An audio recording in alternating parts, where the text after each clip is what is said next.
Wall Street Journal for 2 weeks. Nothing's changed. There's still no second-class mail. Don't start up with me again. Snow and sleet is one thing. Kneeing the mailman is a federal offense. Hold your water, folks. There's no reason to kill the messenger. He's been calling all over trying to track down those periodicals. Besides, this is nothing. Back in WW1, I went 19 Saturdays without an evening post. Thank you, sir. That story never fails to move me. So what's the poop? The only lead so far is that all second-class mail to South Korea might have been sent to South Dakota. Policeman. Look, we're all suffering from this. For me, the worst of it is that little Abner was just about to pop the question to Daisy May. For all I know, they're already post-nuptializing in the honeymoon suite of the Dog Patch Hilton. Papazian! Mercer! Pointac! Margulies! Oh, Major Winchester. There's a package for you, sir. Ah, Klinger, your timing is perfect. What's in there, sir? Ah, curiosity killed the clerk. Warren! Potter! Sounds like those macaroons the missus promised you, sir. Thank goodness they're not rerouting the victuals. If only these were fortune cookies, we'd have something to read, too. Yarborough!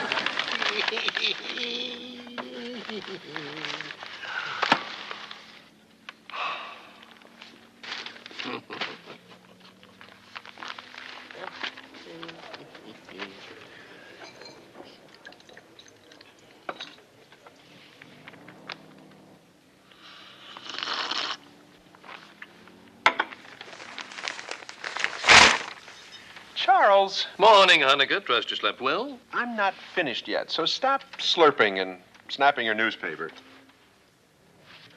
Newspaper? Great. We're back on the Army's paper route again. Finally get last month's issue of Nude Volleyball. Any minute now, I'll see Brunhilde come bouncing in here. Put your libido on hold, Pierce. I'm afraid your second-class mail is still stacked up over no man's land. How come you got a newspaper? Because the Boston Globe does not travel second class. I have a week's worth sent from home parcel post by my sister Honoria, along with other necessities of life. A week's worth? Imagine, Beach. Little us, actually tent mates with a great humanitarian with newspapers to share. He's more than a humanitarian, he's a saint. He's more than a saint. He's a fast reader. I got dibs on the sports section. I want the crossword puzzle. Gentlemen, or should I say children, when and only when I have finished this entire newspaper, you may have it. That should be in about an hour, 2. Oh, that's fine. It'll probably take us that long to read all these others over here. No one will touch any newspaper until I have read it, first page to last. And I read one, and only one per day. Charles. What is this, the Korean newspaper torture? You can read one a day. Just let us read these others first. Gentlemen, tea and an unthumbed newspaper are among the few remnants of civilization that enable me to face the day here in Hell's outhouse. I refuse to give them up simply because you suddenly find yourselves with nothing to read. You have a choice, one per day or none per day. Oh, great. I suppose we'll have to scrub before we read them. That'd be ludicrous. All I ask is that this remain our secret. We don't want to be disturbed by hordes of little readers. You will excuse me. I have an appointment with Joseph Alsop. Attention all personnel, triage in the compound. We have the finalists in the shrapnel catching contest. Sorry, Charles. We'll have to interrupt your newspaper for some late-breaking bones.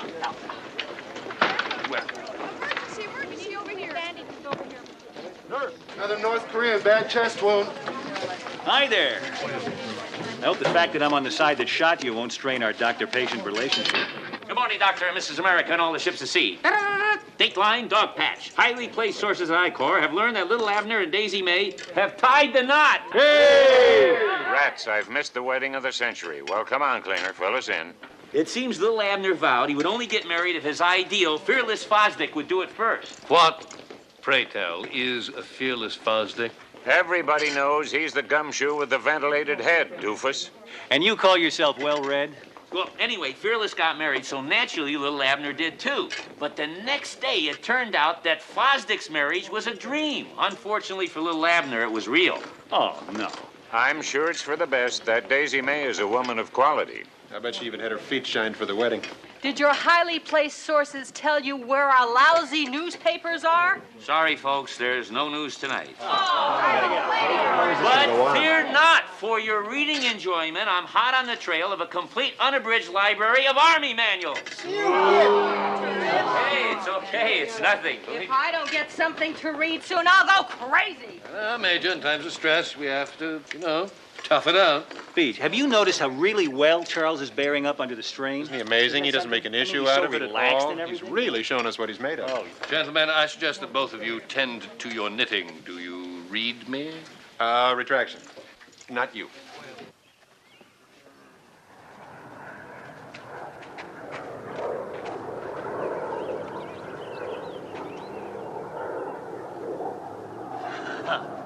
Father, imagine running into you, sitting here, reading my paper. Well, yes, I was walking by, and to my surprise, I saw it lying there on your bunk. Couldn't resist catching up on the news. I hope you don't mind. Mind? No, mind? Why on earth should I mind? Perhaps you'd be more comfortable inside. Light's better. Oh, no, it's such a lovely day. That's why I came outside. See, how did you get hold of this? Paper. I received some fish. It was wrapped up in this. Come on inside. Father, I'll make you some tea. Oh, well, that would be lovely. Father! Where did you get that newspaper? Could I have the fashion section? Well, actually, it belongs to Major Winchester, but I'm sure he wouldn't mind parting with it, would you, Major? It's funny, It doesn't even smell fishy. Well, looky here. It's been so long I wouldn't swear to it, but that looks a lot like a newspaper. It's Major Winchester. He was kind enough to ask us in to browse through it. Well, mighty Samaritan of you, Winchester. Don't mind helping myself to the funnies. Here. Oh, ha! Hey, look at this. A newspaper. Hey, where'd they get a newspaper? Hey, give me the classifieds. I need a job. Let me see Llewellyn Park. Enough! This is my newspaper. I will not have it passed around like a bottle of cheap wine. Major, surely if you're fortunate enough to have a newspaper, you're not going to withhold it from these people. All right, since you've asked so nicely, I suppose we have to compromise. When and only when I have read each day's paper, I will then make... Press up, Major. Are you hoarding newsprint? Just how many of these fish wrappers are there? Well, wouldn't you know? As luck would have it, I have 1, 2, maybe 7. 7! I am so glad you are all here. I was just about to announce my Share the Newspaper crusade. All I ask is the right of first perusal. After I have read each day's paper, I will then make it available to the general public. One day, one paper. Now, doesn't that seem a tidy arrangement? Well, that seems fair enough. Okay, folks, I guess the tar and feathering party's over. You all go on about your business, and I'll see to it that each and every one of you gets an eyeful. Well, I just hope so. Don't worry about it, you will. And here we have Private Kim, our foreign exchange prisoner. 아이고. Oh, okay, all right, take it easy. Where does he think he's going? I go is Korean for ouch. Unfortunately, it's a common word heard every day around the war. Give him his morphine. It's in the medicine cabinet. We hide it behind the wild root cream oil.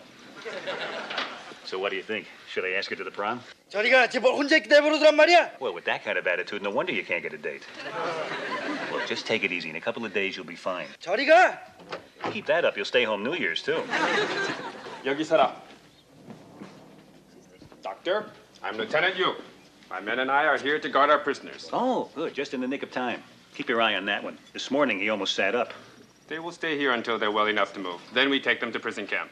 Well, I guess it beats staying in the hot city all summer. Where can I find your commanding officer? Probably in the mess tent. You can't miss it. It's big, green, smells like New Jersey. 저기 가서 서라. 네.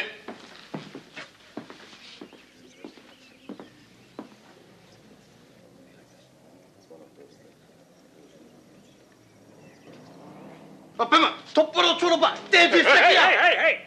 The butt stops here. Just,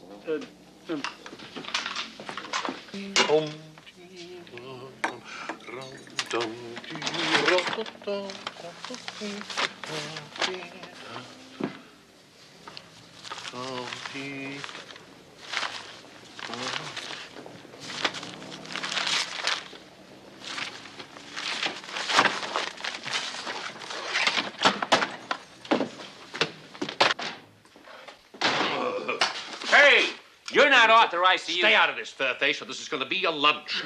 Here, sit down, Major. May I get you something cool to drink? Turn this on. Okay. Action! Attention, all vermin. That's giving you the benefit of the doubt. I have just discovered the untimely disappearance of my May 5th issue of the Boston Globe, which has obviously been pilfered by some member of the pernicious race of lowlife which infests this pigmire. Furthermore, I consider no one in this camp above suspicion, with the possible exception of that 80% of you who are incapable of reading the English language. Thus, I retract my previous magnanimous offer, and none of you cretins will lay one slimy paw on any of my papers until the missing issue is returned. Kill.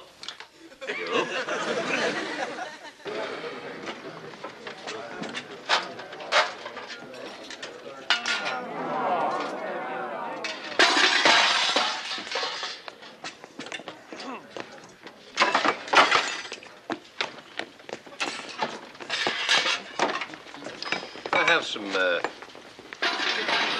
Help yourself to some breakfast before we lowlife steal it all. Hell hath no fury like pernicious vermin scorn. Charles, you just put a whole shoe store in your mouth. Winchester, just a hunch. Will Rogers never met you, did he?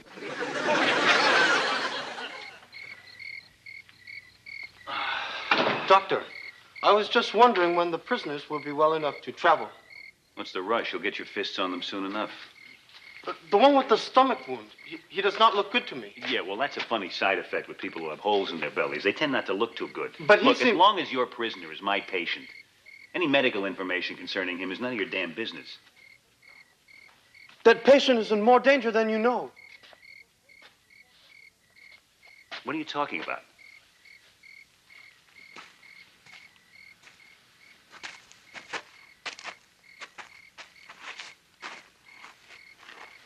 His kidneys, they are not strong. How do you know? When he was a small boy, he was very sick. He is my brother.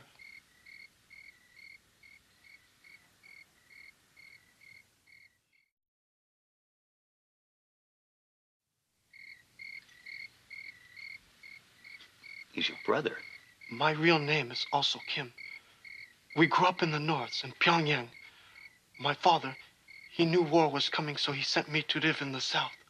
Why wouldn't your father want to keep the whole family together? He did not know which side would win or which side would lose. By placing a son on each side, he knew one of us would be on the side of victory and would be able to carry on the family name. A 50-50 chance of survival. What a way to hedge your bet. I do not know if any have survived but my brother. He is the first one I have seen in almost 2 years. You mean you haven't even talked to him yet? No, that is not possible. If I am seen talking to him, it may appear to my lieutenant that I am a spy sent by the North. And if other prisoners see my brother talking to me, they will think he is a traitor and kill him in prison camp. Can't even talk to your own brother. I would tell you none of this, except I must be sure he is taken care of. Why didn't your brother tell me about his condition? He does not trust you. In the North, we are taught to hate all Americans. I beg you not to reveal this to anyone. No, I won't tell anybody, I promise. I must go. I've already put my brother in too much danger.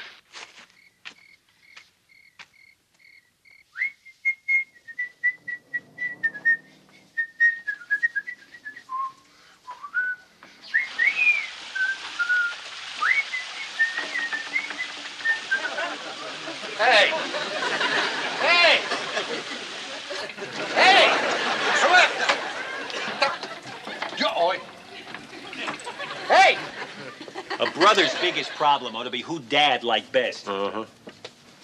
I mean, can you imagine being in the same room with your own brother and you can't even say, hi, how have you been? By the way, is the rest of the family still alive? Look, before you get any idea about getting in the middle of this, don't. Why not? Because there's a very good chance you might get them both shot.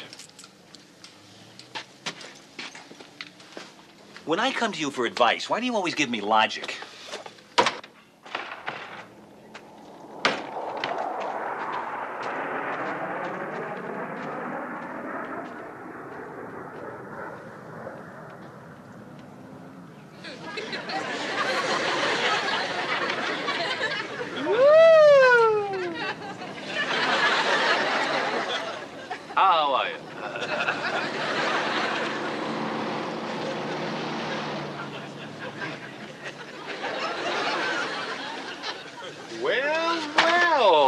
news travels fast.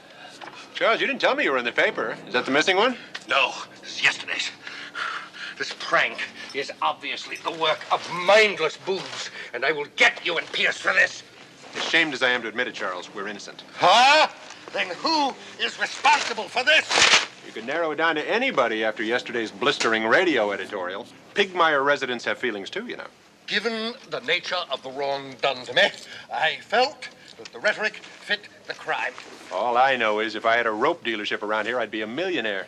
Charles, why don't you get back on the PA, which in this case stands for public apology? For what possible purpose? Well, you just might get your robe and newspaper back. Firstly, I don't need a rope. I bought a lovely kimono in Tokyo for my sister Honoria.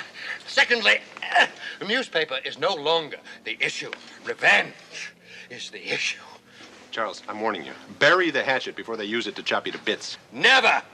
I did not fire the first shot in this news war, but rest assured, I shall fire the last. It is 3 a.m. and time to play your favorite game show, Tit for Tat.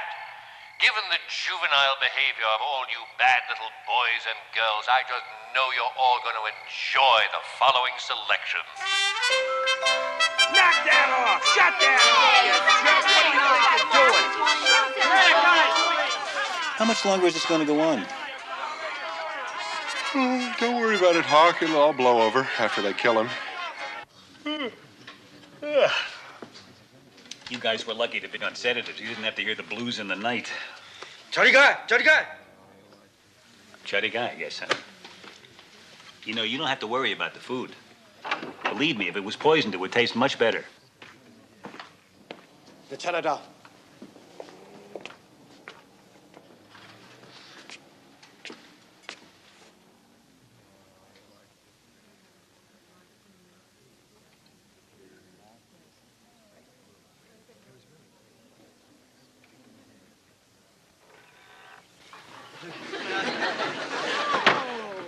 You look very Japanese, Major. Do you speak the language? Of course not.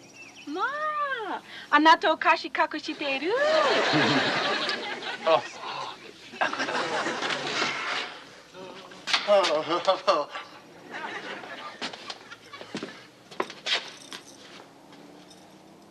Hunnicutt! Oh, Charles, somebody was here for you, but I made darn sure they didn't touch one of your newspapers. I'll get you. I will get you all for this if I have to steal a B-29! I don't know, but it shouldn't be too hard to find a man who's trying to hide a B-29 under his kimono. Maybe we should put our heads in a circle. This must come to an end. Vengeance is best left to the Lord.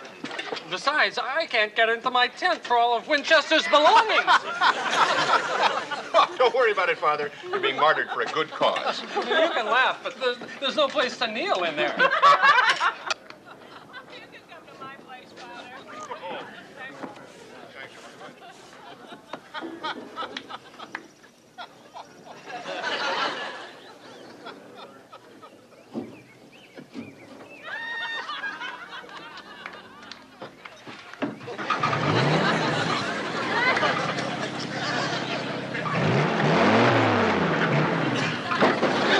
Before you take that tent for a spin, Major, read this.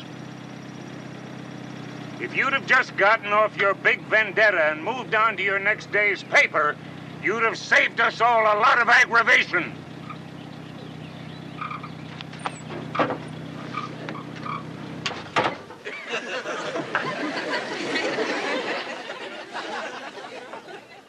Attention, people, and that's in order. I've had it up to my baby blues with all of you. Not only am I putting the woe Nelly on this tomfoolery, I'm demanding an official apology from the person who started it all in the first place. I didn't start. Yeah. Well, it would seem that I have made an unfortunate, although completely understandable, error.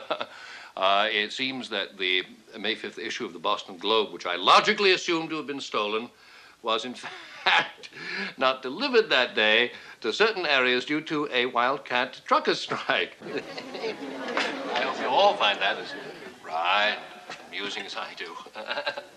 Well, since we're all anxious to forget this harmless little incident and return to our normal routine. I guess that's all there is to say. Now, may I please have my clothing back? Now, seeing as how we've all been chomping at the bit for the news, I'm just going to take a page from that Fiorello fellow. Now then, here's little Abner. And in the first picture, we see Ab and a beautiful Daisy May in her bridal outfit. Shorts, halter, and a veil, as she finally gets to utter those immortal words she's been waiting so long to say, I does. Moving on to the second picture, we got... Major, close your robe.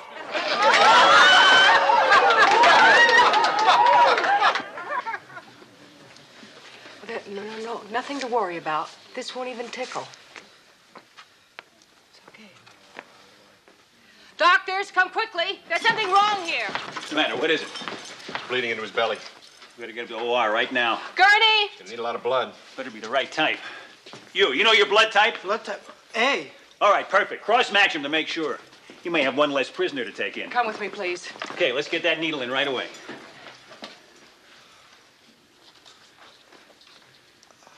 I do not understand. The needle is... Shh. Just lie quietly. We don't want to disturb the neighbors. 뭘 하려는 거야? 날 죽이려는 거야? Talk to your brother. Tell him he's fine. And anything else you want to tell him. Thank you, doctor. 너 믿었죠? 이 사람들은 우리 친구들이야. 우리가 막을 수 있게 해주려고 네가 필요하라고 기념해준 거야.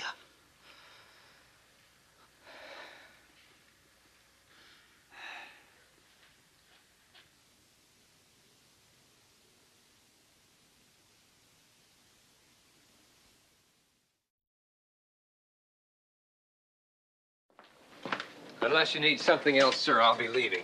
I'm fine, thank you, Igor, and thank you for keeping the mess tent open for me. After that heartfelt apology, Major, what else could I do? Hey, Igor, what's this doing here? Search me? Boy, some people think this is just a parking lot.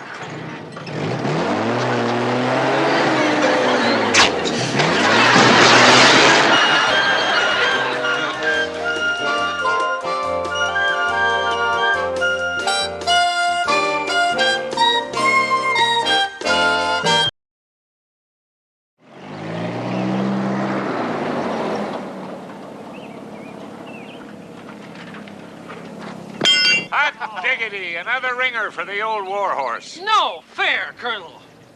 You're invincible. The only one who could ever whoop me in horseshoes was Mildred. But then I could take her 2 out of 3 in arm wrestling. The essence of a good marriage is mutual respect. Watch this.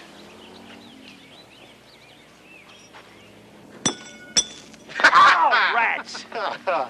I'd even the score in golf, Colonel, if some lowlife hadn't stolen my clubs. That shouldn't affect your score as long as I didn't steal your eraser. The way things are going, they'll be walking off with that pretty soon. Around here, a crime wave isn't hard to understand. With so many people violating thou shalt not kill, thou shalt not steal seems rather paltry. Ah, horseshoes. That explains why Sophie's trotting around in mucklucks. Hush! Where's your horseshoe etiquette? I'm just a leaner away from immortality. Beyond immortality! What a streak. If Mildred were here, I'd even give her a run for her money. What do you got there, Klinger? Package just came in addressed to Chief Surgeon. Dr. Chief Surgeon to you. Who's it from, Chief? Central Avenue Photo, Highland Park, Illinois. Maybe it's those missing reels from David and Sheba's band. Oh, goody, the underwater scenes. Here, you read, I'll open. Dear sir, I am sending this gift as a small token of my gratitude to the surgeon who saved my boy Gregor. Please see that he gets this along with my everlasting thanks. Sincerely yours, Dimitri Papadopoulos. Hey, look at this. It's a Polaroid. Looks like a camera to me. It is. The new kind that develops its own picture. I've heard of those. It's like it's got its own little drugstore inside. Papadopoulos. Gregor Papadopoulos. This is fantastic. You can get a finished picture in 60 seconds. Well, wonders never cease. I still can't get used to indoor plumbing. How am I ever going to thank him? Hey, get your hands off my camera. What do you mean your camera? I did the bowel resection on Papadopoulos. I remember kidding him about his long name. I said he needed 2 dog tags. Oh, yeah? Well, if your memory is so perfect, how come you don't remember that I'm the one who patched the artery in his leg? Just look at you. A boy's father makes a gesture of thanks, and this is the thanks he gets? Sounds to me like that camera belongs to the both of you. If you can't buy that, I'll be glad to cut it in half. How does it feel to be the co-owner of a Polaroid land camera? Yeah, okay, you can be co-owner, but I get to use it first. Why you? Because I know photography. Oh, you do you? Like the back of my hand. I don't understand it. What are we doing wrong? Everything. Well, how are the photogs coming? Brilliantly. Pierce is demonstrating his mastery of black and white photography. Oh, really? And I suppose you could do better. I could. So could J. Fred Muggs. Major, are you familiar with this equipment? No, Father, I restrict my expertise to cameras. I have a superb collection of the finest German equipment, including Rolleiflex, Leica, of course. Major, looks like you and I are fellow shutterbugs, except I always buy American. I got me a Brownie Hawkeye. Oh, really? Why don't you come by sometime? I'll autograph it. Oh, sorry to interrupt the photo session, but we've got Wounded on the way. One bleak picture to another. You know, I took a snap back home I'm really proud of. Keep it right on the mantle. It's a pony with a hat on. You are indeed an artist. Oh, thank you.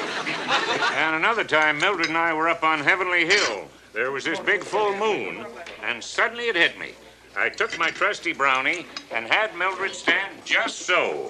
Then I snapped off a few. And doggone if they don't look just like Mildred's holding herself a handful of moon. Old soldiers never die. They just keep taking snapshots. I'm a little concerned about all the dirt we're flushing out of this wound. How's the penicillin holding up?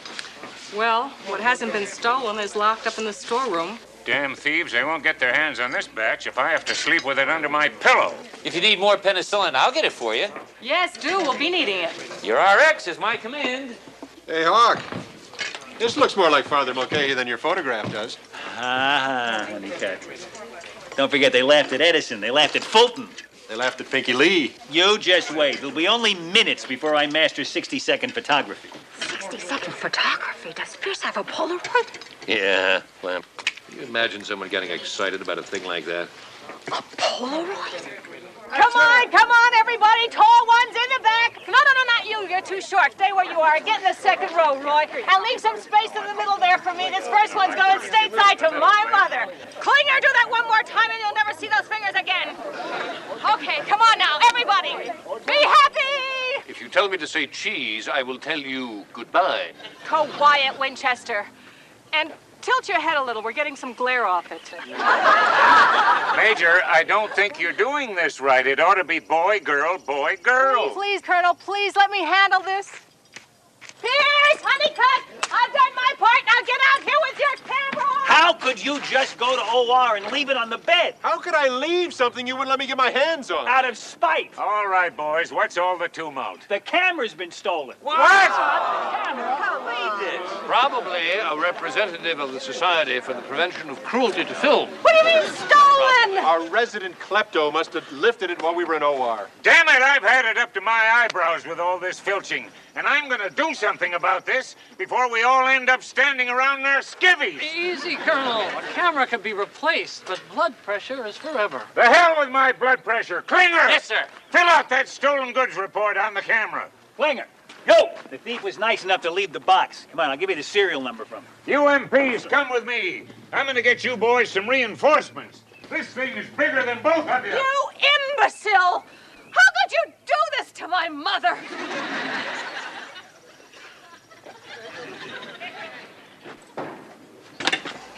You promised us steak, and this isn't it. I know, because I carry a picture of steak in my wallet with the rest of my loved ones.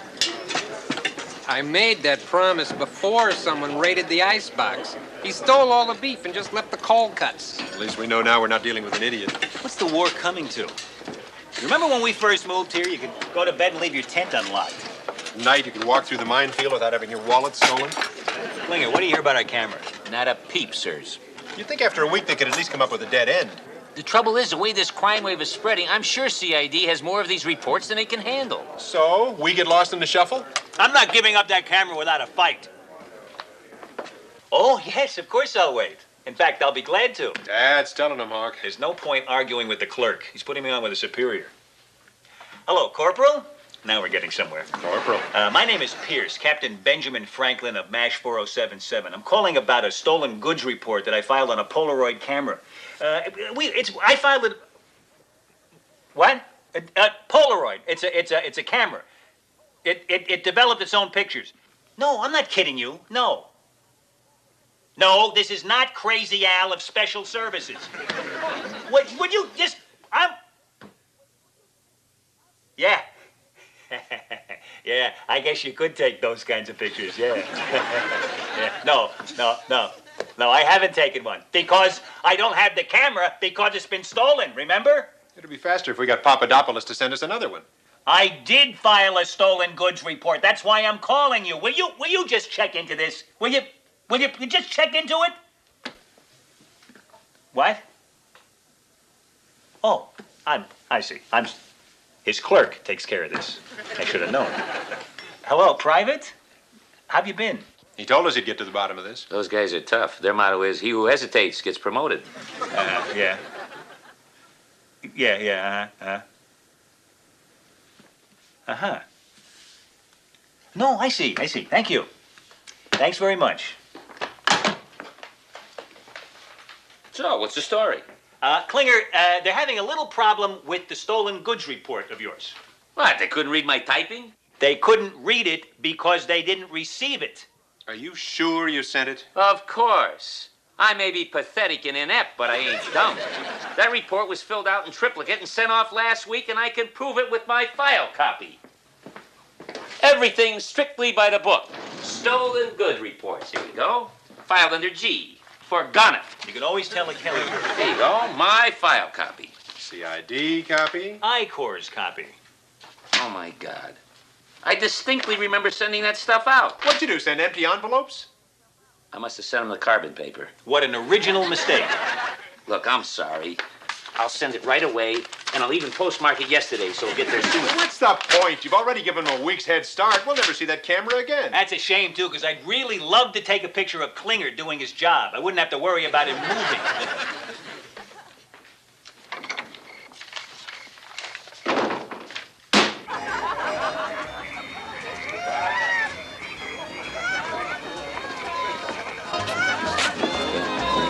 Rosie? I need a favor. Sure, Klinger. Anything for a friend. With $5. I just want to talk. Okay, $3. Where would a guy sell stolen merchandise around here? You targeted the wrong person. I'm strictly legit. Okay, $5.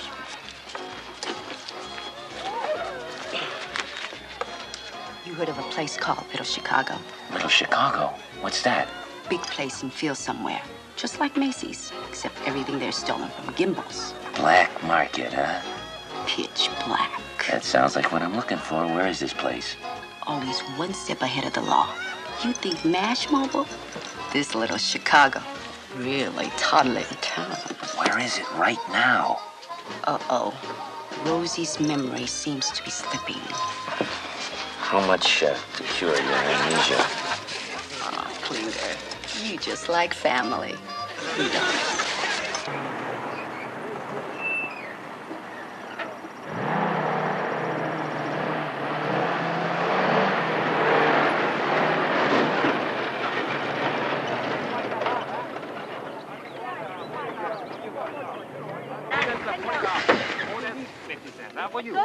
Very good. It's good. Very good. Very good. Just come in last week. But I'm giving you Oh, $20. Okay, $20. 10. Okay. 감사합니다. 감사합니다. 뭐? Hey!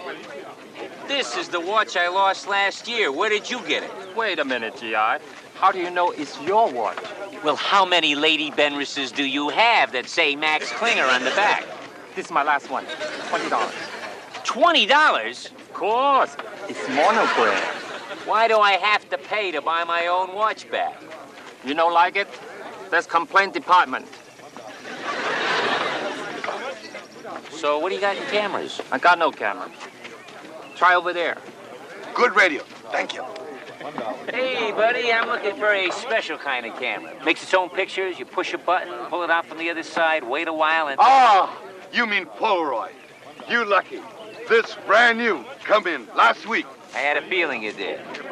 How much? For you, 80 bucks. 80 bucks? Forget it. All I got is 50. Okay, and that pays 75. Take it or leave it. I'm telling you, I've only got 50. How about 60? So. You ought to be in pictures. You're beautiful to see. You ought to be in pictures. Oh, what a hit you will be. La la da da da da da. You're Jupiter and Mars. La la da da da da da. You're star of stars.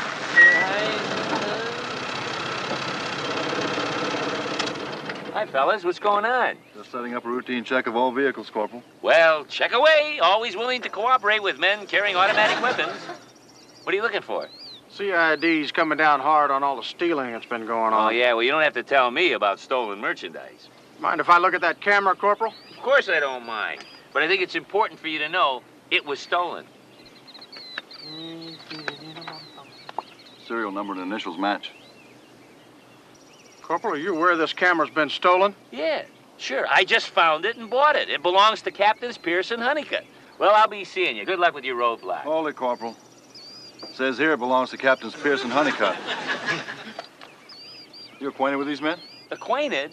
I'm the one who filed the report. I'm Max Klinger. We got a report filed here by a Corporal Maxwell Q. Klinger. I am Maxwell Q. Klinger. Boy, you got an answer for everything, don't you, fella? All right, step out of the Jeep, soldier.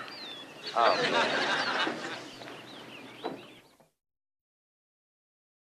Excuse me, I'm looking for Captains Pierce and Honeycutt. I'm Honeycutt. He's Pierce. You must be an MP. You have an arresting smile. Is this yours? baby! Oh, come to Papa. I thought I'd never gaze into that little lens again. You're absolutely positive this is your camera?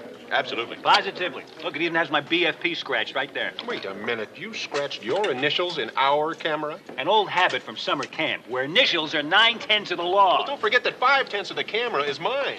You signed this statement identifying this as the item that you reported stolen. You bet. Scratch my initials in that, too, if you don't mind. New camp habit. Fine work, young man. Glad to see somebody's on the beam. We like to work fast, sir. See, we got the report yesterday, so you get the camera back today. Which means we would have gotten it a week ago if Klinger had filed that report when he should have. Is that so? Could you initial this here, too, please? I'd be happy to. Where was the camera finally found? In a box of stolen Cracker Jacks? Did you nab the desperado? Yes, sir. We caught him red-handed. Boy, I'd like to get my hands on that guy. Who was the creep, anyway? Corporal Maxwell Klinger. What are you kidding? Son, your helmet must be a little snug. Klinger's our company clerk. See, in order to have a criminal mentality, one must first have a mentality. Sergeant, as commander of this unit, I can attest Klinger would never take that camera. Yeah, well, neighbors are always surprised. We caught him dead to rights. Hey, we're two of his best buddies. That may be. But you're also going to be two of our best witnesses. This is pretty damning evidence. Wait hold a it. second. Sorry, Captain, you got a problem? You talk to CID.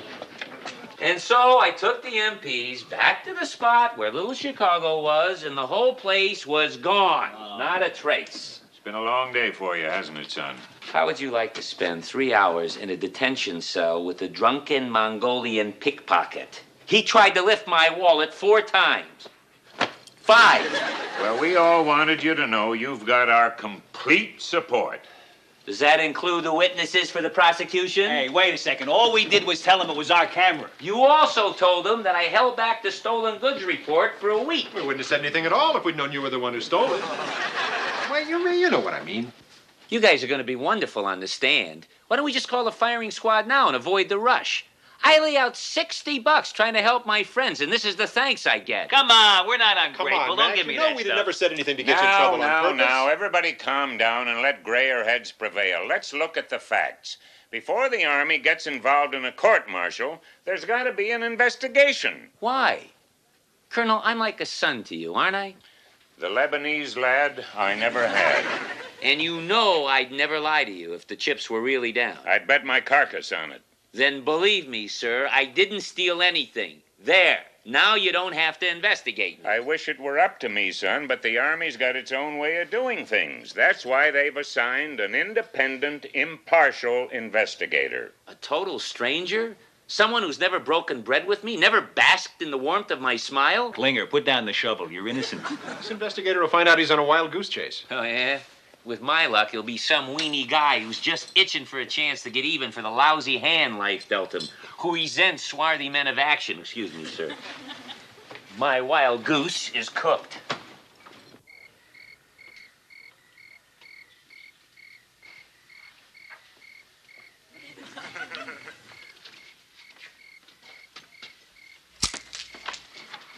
So this is what he meant when he said he was a photography buff. Aren't you a trifle overexposed? You were just supposed to watch the camera.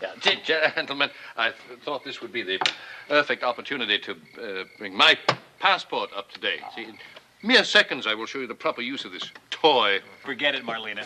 I'm really not in the mood. I was before, but I'm certainly not now. I take it things are not looking up for our thief of Baghdad? Oh, he'll be fine as long as he doesn't find out where the colonel hid his razor. One can hardly blame Klinger. Even the most inept investigator is going to stumble on the shadowy career of our dead-end kid cum laude. He's right, you know. The only reason the Army let him in was because prison turned him down. Well, what are we supposed to do? Toss a blanket over him until the investigator leaves? While you gentlemen ponder the next chapter of Crime and Punishment, I will show you a magnificent portrait of... your better half. Here.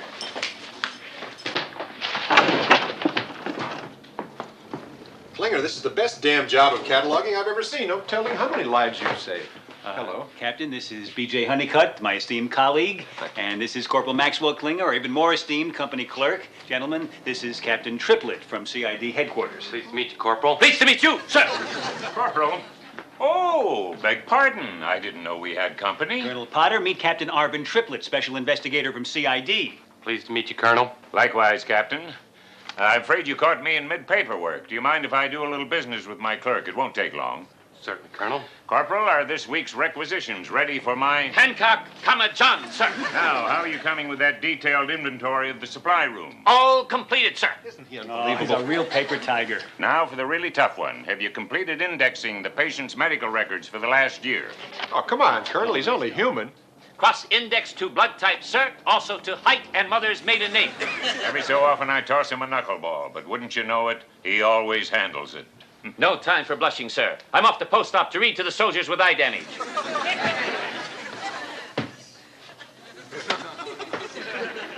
Well, thanks to Klinger, the rest of my day is free. Now, what can I do you for, Captain? Well, if you don't mind, Colonel, I think I'd like to go to my tent and unpack my things. Of course.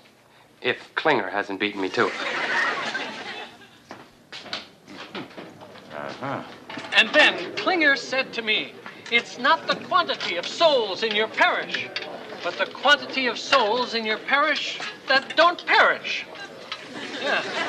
I've never forgotten that, Captain. How could anyone forget that, Father? I know I can't. Can you? No, it ranks right up there with the golden rule. Even under the burden of his many responsibilities, I can't look up from one of my services without seeing his smiling countenance, front row center. Klinger is a comfort to us all. Indeed. Indeed.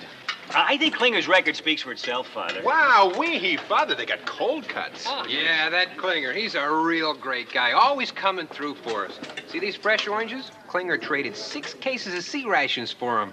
Thanks to those phony labels he's stuck on them. The 8063rd thinks they're getting French pâté. What a guy. Yeah, what a guy. Captain, here's to your happy bon voyage from the 4077. Yes, the 4077. Home of Albert Schweitzer, Joan of Arc, and Champion, the Wonder Horse, all rolled into one. Maxwell Klinger. Yeah, well, you gotta admit, he's quite a guy. Congratulations, fellas. In the short time that I've been here, you've managed to lay on enough whitewash to cover the Great Wall of China. No one's tried to insult my intelligence this badly since basic training. Look, Captain, we wouldn't have whitewashed him if we didn't think he was a pretty terrific guy. Maybe we overdid it a little, but it's only because we care about him. You can't be with someone day and night for months without learning something about his character. Down to my bones. I know that boy did not swipe the camera. Relax.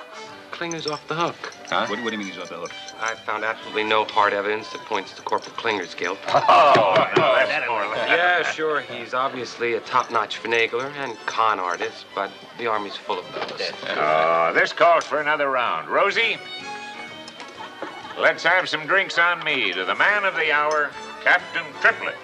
Come on out. Oh, by the way, when you see Klinger, give him a message for me. Tell him the heat is on.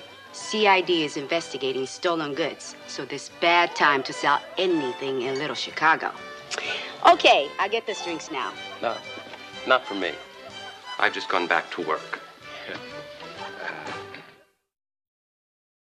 Max, it's moments like this when I wish I were still a buck private digging a trench at Vimy Ridge. Just lay it on the line, Colonel. Son, the official recommendation from Captain Triplett is that within the next few days you be brought up on charges for a special court-martial. Court-martial? What'll they do to me if I'm found guilty? They'll probably give you 6 months. Well, at least the stockade is safer than this place. North Koreans aren't going to waste their expensive mortar rounds in a license plate factory. I don't want to throw a dart in that optimistic balloon of yours, but that's 6 months at hard labor. Hard labor. I don't like either of those words. Gets worse, lad. They'll slap you with a dishonorable discharge, which means no vet benefits. Plus, a civilian criminal record dogging you for the rest of your life.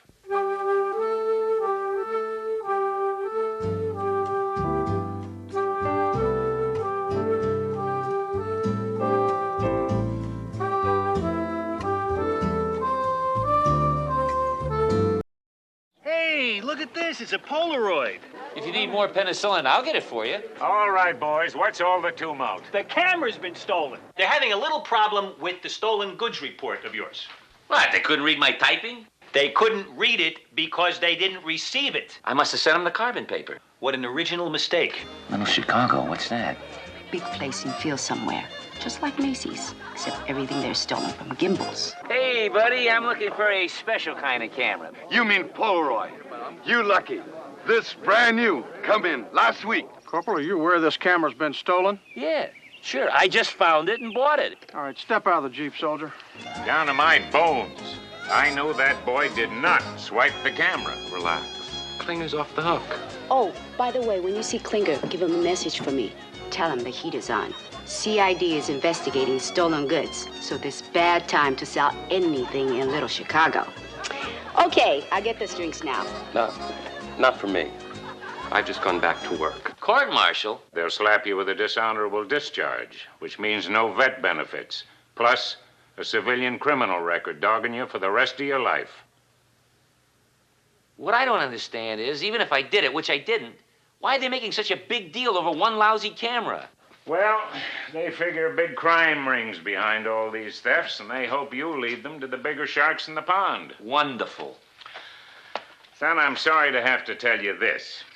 The Army says if you can name some names, they'd be willing to call the whole thing off. Colonel, the only way I could name names is if I was a crook, which I'm not. I wish I was. Then I could rat on my buddies and get off.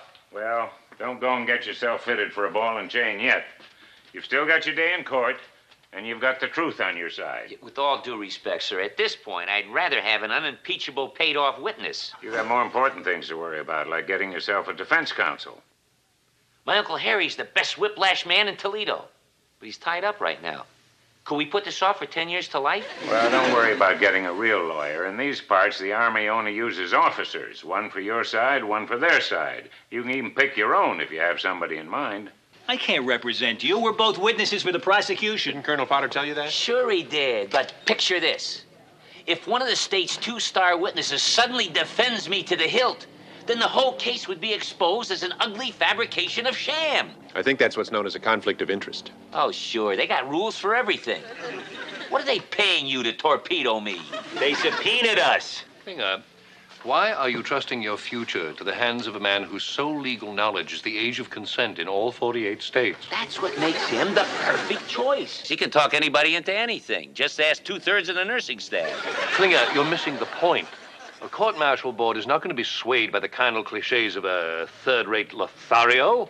What you need for your defense is a man who will bring to it an air of dignity and stature. Yeah, but where are we going to get somebody like that? We're going to get me. You?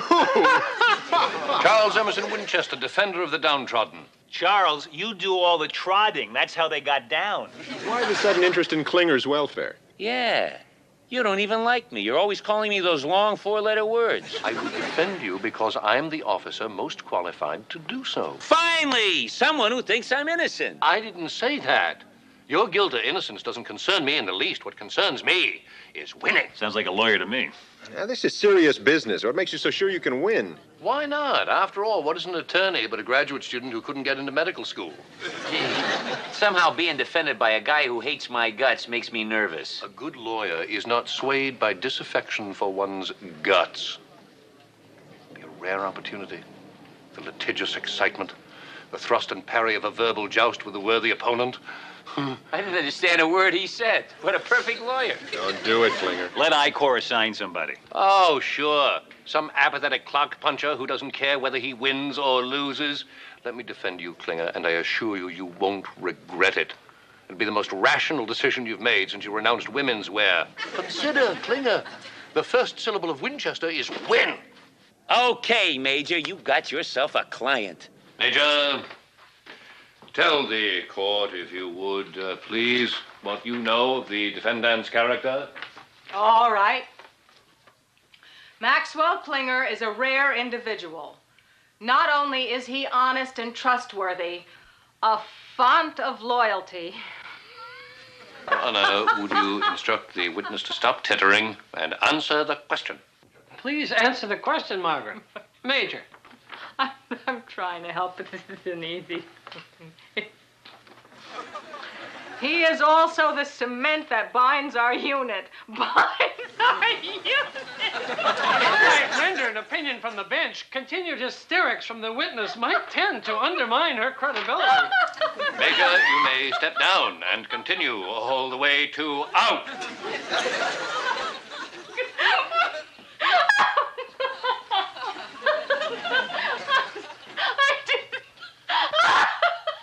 We don't need her.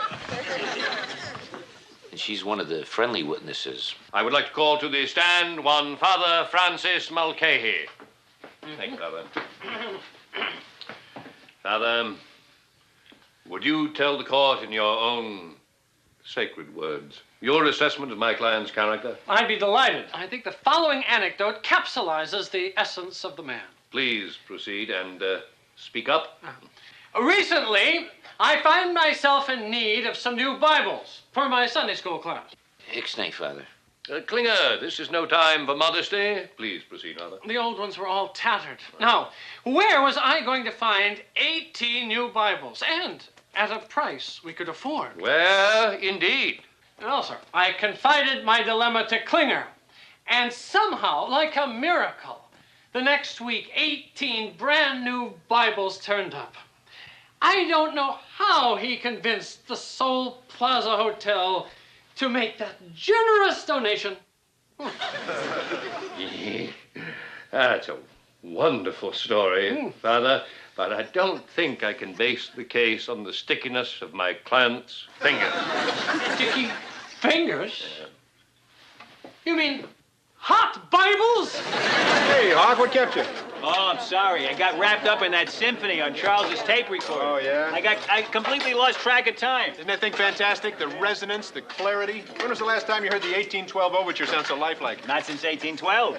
I'm gonna get you on a slow boat to China. Hey, Hawk, knock off the noise, will you? Oh, yeah? Why should... Oh, I know. You're just jealous because I'm in great voice tonight. Oh, I'll show you what great voice you're in. I'll record it on Charles' tape recorder and make you listen to it. How could he afford such an expensive tape recorder? Are you kidding? Money means nothing to Charles. He's the only American who landed at Incheon with traveler's checks. I'll bet you Charles paid more than $200 for that tape recorder, and I'm talking American dollars. Oh, listen. I was in Seoul. I saw a used one. I'm sorry, for $250. $250. I'm telling you, this business is giving me a headache. I think we've made an important medical discovery. If you act drunk long enough, you get a real hangover. I need a wet compress and a dry martini. Later, we got hooks to bait. I am so glad he keeps his key in here now. I hated going through his socks. Oh, I hope this guy makes his move soon. He's made it. What? The tape recorder's gone. Oh, terrific. We're off baiting the hook, and the fish comes in here and picks the lock. Evening, Charles. Hi, Charles. Man, Connicut, get off my footlocker. So how you doing? Tell him. You tell him. You take a punch better. Okay, Charles, there's something very important I have to tell you. Yes, Connicut? But no one can tell it quite the way Hawkeye can. Charles. Yes, Pierce. Somebody came. I think somebody took your tape recorder. What are you babbling about? Your tape recorder. It's not in your footlocker. It isn't. How do you know that? Well, I'm sitting on it, and I can tell. Connicut, you do indeed possess hindsight. The tape recorder is not in the footlocker. No. It is with Klinger. I want him to commit his testimony to memory. When are you going to get your tape recorder back under lock and key where nobody can get at it? Tomorrow. Good. Why this sudden interest in my tape recorder? Charles, haven't you heard? The place is crawling with thieves. These thieves don't crawl very fast. I don't understand it. 3 days and no takers. So where's Klinger? I don't know. You don't think he went AWOL, do you? Nah. How far can a man run on rubber legs? Why would he want to run away? Man has all the confidence in the world in me. Please don't take me, sirs. I don't want to go. Klinger, I thought you had more smarts. Under the beds in post-op is the first place we had a look. There you are, my cowering little criminal. Major, I've given this an awful lot of thought. I've decided to stand up like a man at the court-martial and beg for postponement. Perish the thought. Postponements are for losers. Perfect. Come on, Max. How big a case can they have against you when their star witnesses are two of your closest friends? After I get finished testifying for you, they're going to award you a good conduct medal. On top of that, Winchester's got my deposition, and I put in a couple of 100 good words for you. That's great, sir, but I still wish you could be there in distinguished person. Sorry, son, but some of us have to stay behind in case we have to put out the welcome stretcher. Good luck, Klinger. You are the cement that binds our unit together. Now she gets it right. Goodbye, Klinger. My prayers are with you. I appreciate that, Father, especially after the 18 Bibles. Oh, forget about that, son. Your heart was in the right place, even if your hands weren't. You know, with this kind of support, maybe I just might beat this rap. To a veritable pulp, Max. I shall personally see to it. Then what are we waiting for? Let's get this show on the road. Good luck, Klinger.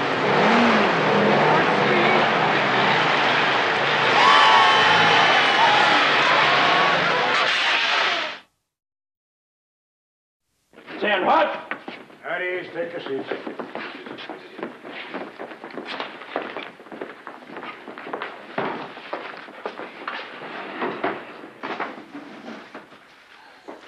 Just look at him. My worthy teenage opponent. Where is the challenge? I'm surprised he doesn't have training wheels for his briefcase. You're as good as cleared, Max. I could whip him with one deposition tied behind my back. The Special Court-Martial of the United States Army versus Corporal Maxwell Q. Klinger is now in session. The defendant is charged with 1 count, grand theft. We will now entertain opening statements by counsel. Thank you, Mr. President. Members of the court, my worthy opponent, I shall be brief. I intend to prove to this august tribunal that my client is totally innocent of the malicious and unfounded charges which have been brought against him. And though my learned colleague, with his months of experience, undoubtedly believes otherwise, I shall hold the Army accountable for the vindictive manner in which it is persecuting and prosecuting this innocent man. Psst. Over here, sir.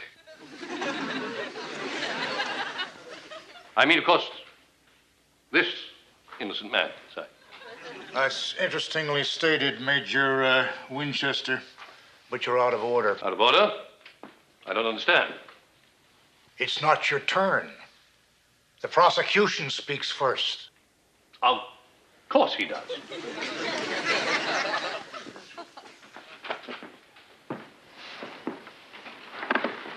Boy, these guys are real sticklers. Yeah.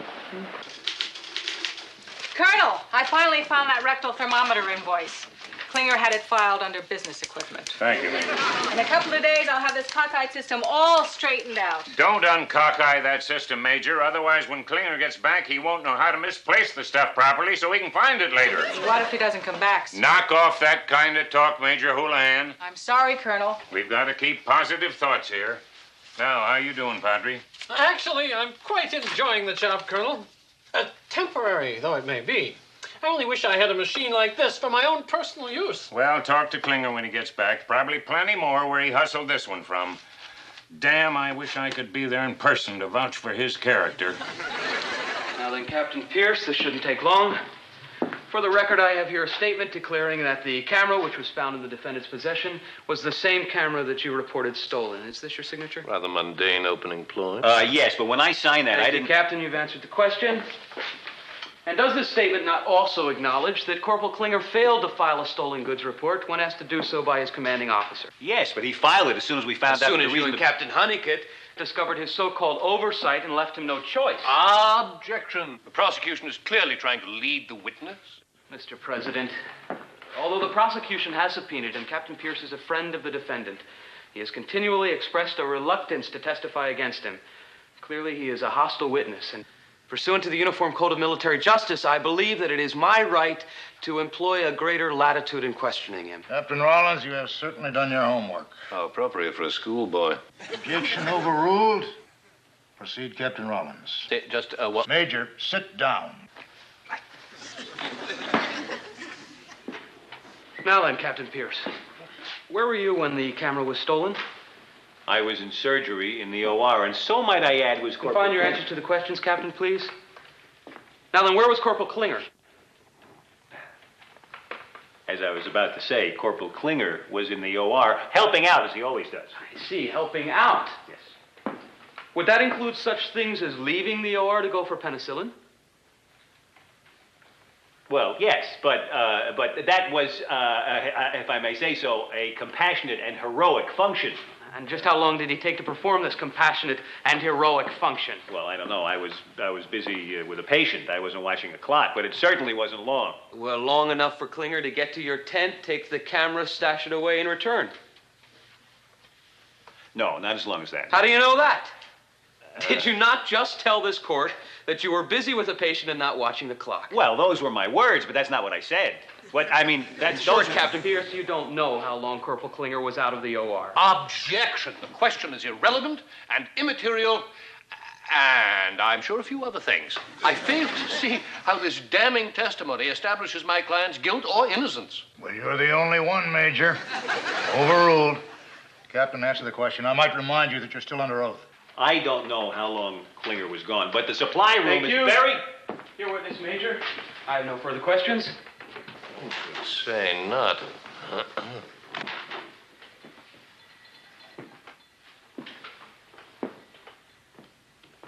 In your opinion, Captain Pierce, would Klinger take your camera? No. Objection. Sustained.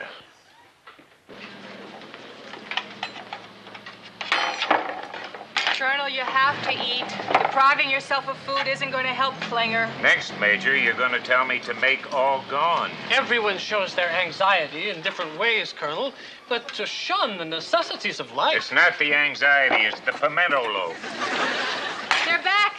Well, what happened? Klinger's only hope is to get a recess long enough to go to law school. My deposition ought to help. Did they get to it yet? They did, and it was very nice, Colonel. But the prosecuting attorney also had depositions from 3 I-Corps supply clerks, the accounts payable department at a Tokyo dress manufacturer. Please, enough. And I wasn't much help either.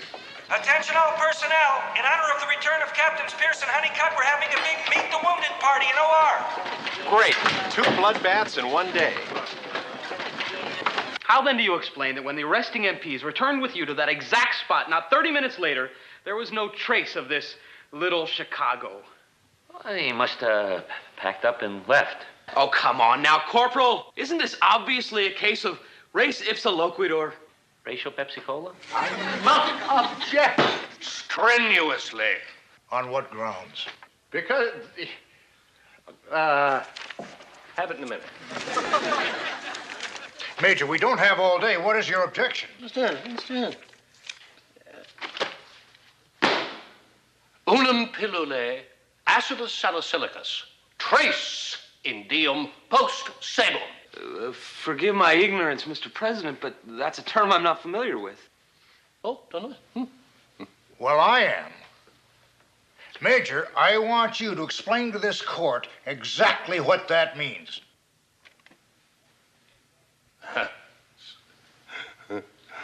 Aspirin 3 times a day.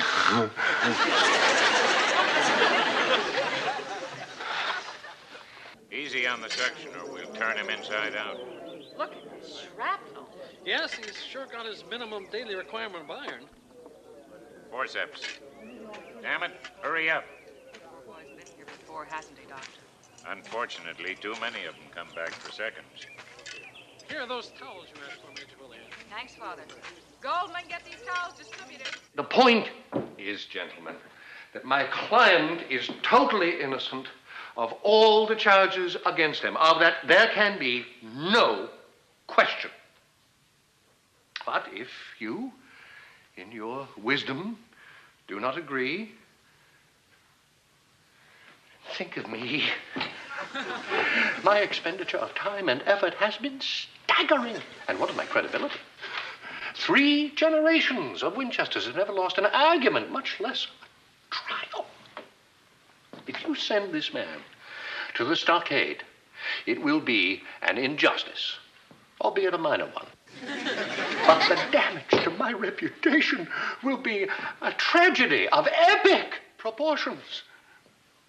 With that, I leave you to your collective consciences to deliberate my fate and his. The defense rests. Please, sir. Will you handle my appeal?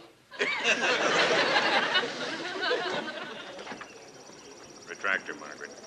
Any more of these fellows come back, we'll have to start fitting them with zippers. Leave it there, Margaret. I've got a bleeder. Father, I can use you again. Oh, yes, Major.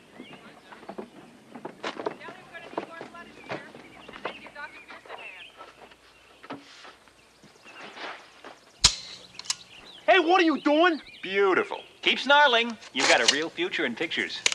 And after careful deliberation, we, the members of the Special Court Martial, find you, the accused, Corporal Maxwell Q. Klinger, serial number 328. We're on our side. Sorry to interrupt, Colonel Drake, but we'd be sorrier if we didn't. What is going on here? Only a little ex post facto, habeas corpus, flagrante delicto, delightful and lovely. Captain, you are interrupting a United States Army court-martial, and you better have a good explanation. We have a terrific You'll really explanation. like our explanation. What are you doing? Have you no regard for the sanctity of these proceedings? I'm proceeding right to the stockade. Let him talk. You can't do that. Yes, I can. You're fired.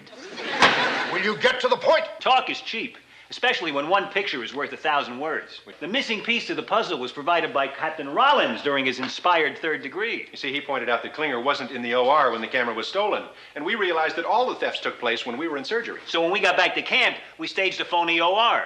Light-fingered Louis here thought everyone was in surgery. Captain Pierce and I put Major Winchester's tape recorder on display. You what? While we lurked in the shadows, our model thief came by to have his picture taken. I think he looks better with the cuffs on, don't you? Corporal, I was about to find you guilty, but in the light of this new evidence, I think that your friends here have helped us avert a serious miscarriage of justice. Case is dismissed. I beat the rap. There you are, Max. I told you I'd get you off.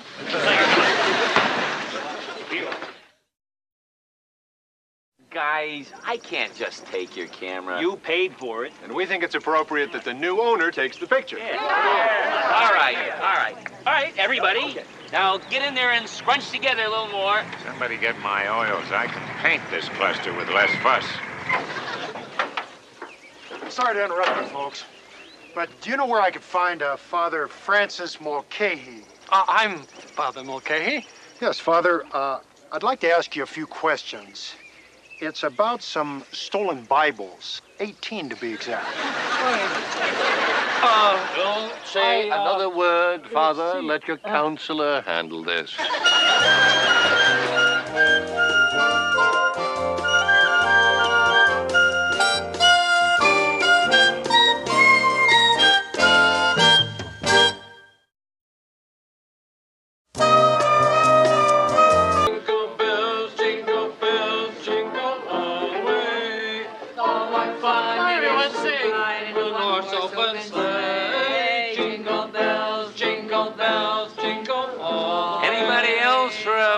a cigarette? No, thanks. Well, speaking for the British contingent, Sergeant Barnstable and I have had a smashing Christmas. Thanks. It's been a real hoot breaking bread with you two. Come back when it's warmer. Maybe we can break the butter. Last call for my mouth-watering turkey. The bird that gave its life so that others might be ill. Merry Christmas to you too, sir. I didn't think the dinner was so bad. But then I'm in no condition to judge. This is my 5th powdered eggnog. You better lay off. Your stomach will get powder burns. Much obliged for the gasoline, or petrol, as you boys like to put it. Should keep our generators generating till tomorrow's shipment. Now, just consider it our Christmas present. Well, we best be off. Yes, we don't want to be late, do we? After all, it's Boxing Day tomorrow, isn't it? Boxing Day? Who's fighting? Absolutely no one. Klinger, in England, a country of which you may or may not have heard, the day after Christmas is called Boxing Day. It's the custom for the masters and the servants of the manor to trade places.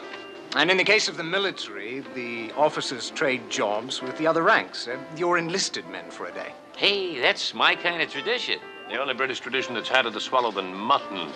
No offense. It does wonders for the morale in our unit, especially at this time of year with the lads being so far away from home. From the long faces I see around here, you could do worse than to consider Boxing Day yourselves.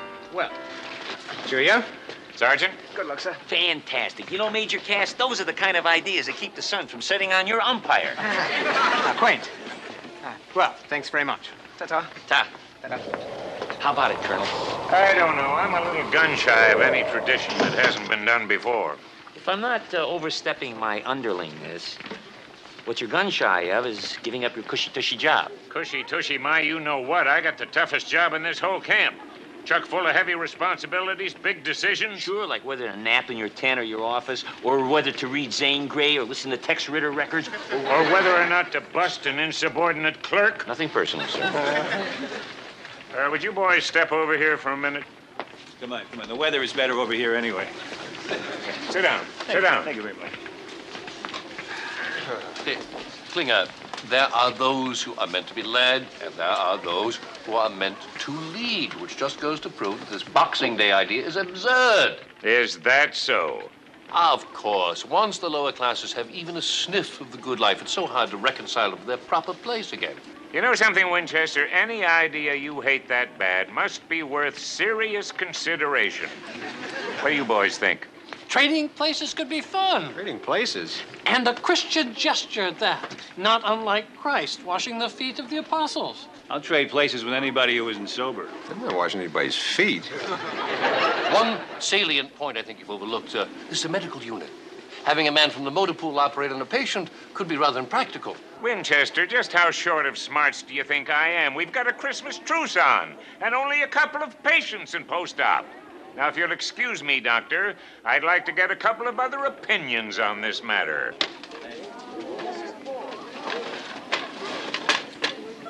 Folks, if you can hear me over the sound of your chattering teeth, I'd like to ask you a question.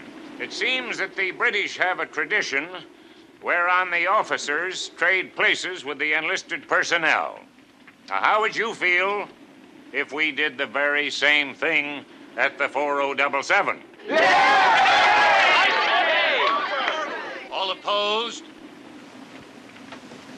Thank you. Well, folks, I think you've made your feelings pretty clear to me. And so, as my Christmas present to you, we'll do it. As my last official act as temporarily deposed monarch, I hereby appoint Maxwell Q. Klinger as official reigning CO of the 4077, which makes me your new company clerk.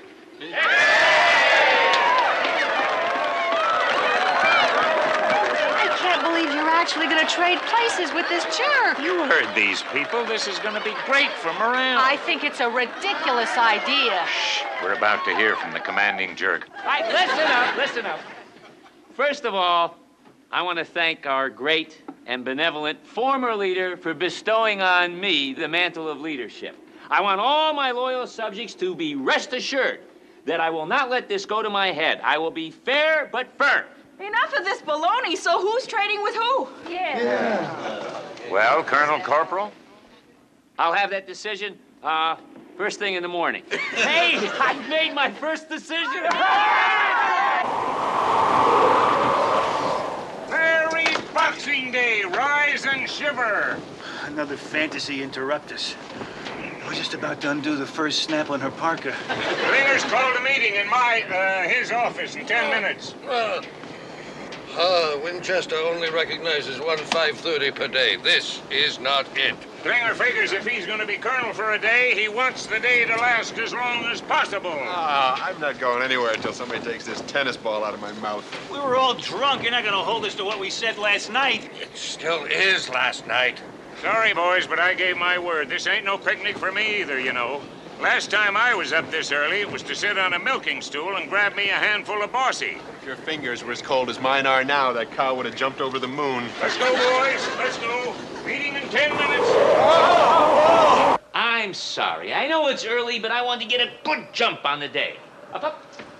Now then, gentlemen, I'm not going to lie to you. There's a war on. Wake up, Hawk. There's a war on. So, gentlemen, here are your assignments. Your clipboard, sir. Hey, I think I'm going to like this. Thank you, Colonel. Call me Corporal, Colonel. Thank you, Potter. Now, we all know what goof-offs Doctors Pierce and Honeycutt can be when they're together. The man was born to command. And I think it would be for the best if you two were split up. Former Captain Pierce, you'll be an orderly, along with former Father Mulcahy. An orderly, that's a job I can do in my sleep, and I'm going to. You'll both report to current head nurse Nakahara. I'm sure she can use some help with the cleanup detail. Oh, nice. Godliness will be next to cleanliness. Former Captain Honeycutt, you will be on KP with former Major Houlihan. KP? I didn't go into a kitchen when I was married. I'll watch. You drive. And that brings us to Major Charles Emerson Winchester, the private. Yo. As our resident gourmet and lover of good food, you will serve as aide de chow for our head cook, Major Salvatore Pernelli. It'd be a rare pleasure. Pleasure? For him, this honor graduate of the School of Cordon, Greece. Let me get this straight. I'll be commanding him. Exactly. Be worth a 24-hour demotion if only to teach you that soup is not a solid object. Gentlemen, that's all I have. Dismissed. I have taken the liberty of planning an evening repast, the likes of which have never before crossed your plebeian palate. Can't wait. Every course can be made with ingredients found in these pathetic pantries. The entree will be chipped beef bourguignon. How's that? To you, Chateaubriand on a shingle. Along with potatoes lyonnaise. And for dessert, I'm leaning toward a rum baba. You know what a rum baba is? Yeah, it's one of them Desi Arnaz songs. And you call yourself a chef? No, I call myself a cook. Chefs ain't got tattoos. Now, if I may interrupt your dinner menu, in 20 minutes, we're going to have company for breakfast. The Jolly Company. You're the boss man. Thank you. And I myself have planned a menu. Oatmeal, eggs, toast. Ah, the triple crown of blood. Keep your opinions to yourself and bring me some eggs. And exactly how many will we be needing? 2 sacks. You expect me to lug these monstrosities clear over to the stove? Well, I'm reasonable. If it'll make it any easier, you can move the stove to the eggs.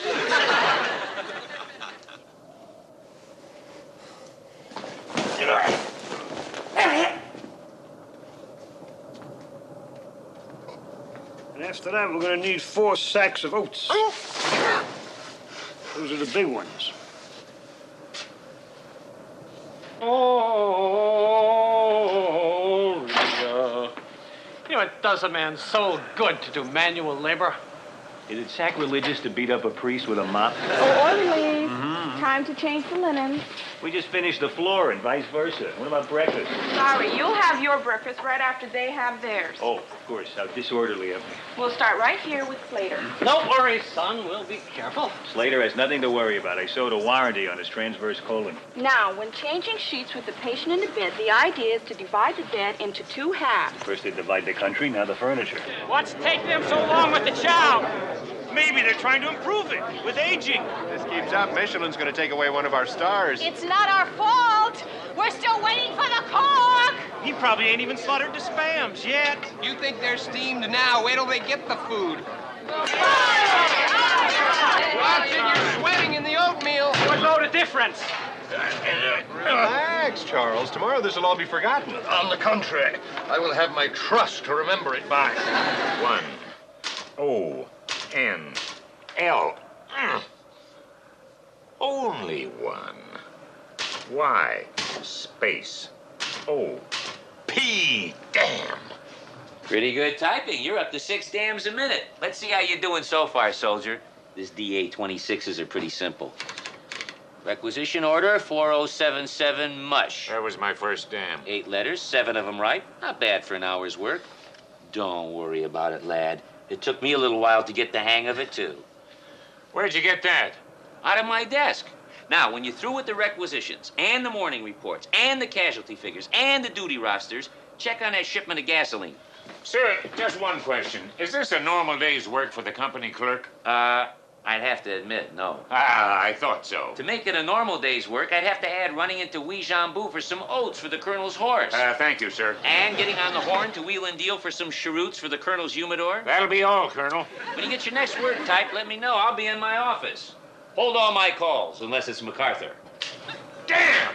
7! How you doing, Winchester? Splendidly. You look good. Maybe you'd like to dry your head. No, okay. Now that breakfast's been served, I thought I'd go on back to the swamp and relax a bit. Relax? Lunch is coming up, but you haven't even scraped the grill, scoured the pots, or reamed out the grease traps. Don't you have someone to do all that? Today I do. Yeah, I have an idea. Since today's a holiday and we're all so festive, why don't we have lunch catered? You got a great sense of humor for a working stiff. Get busy while I'm still so amused.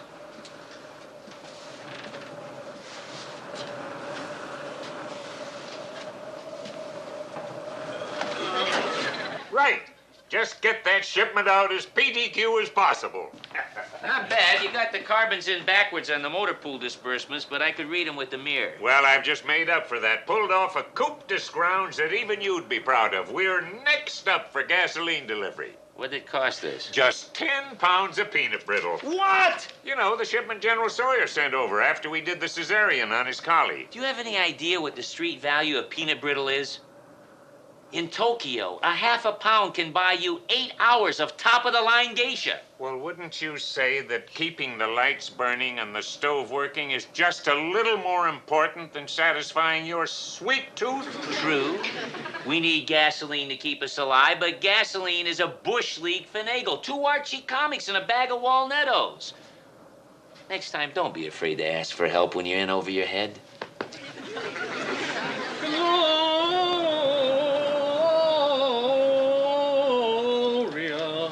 In excelsis Deo.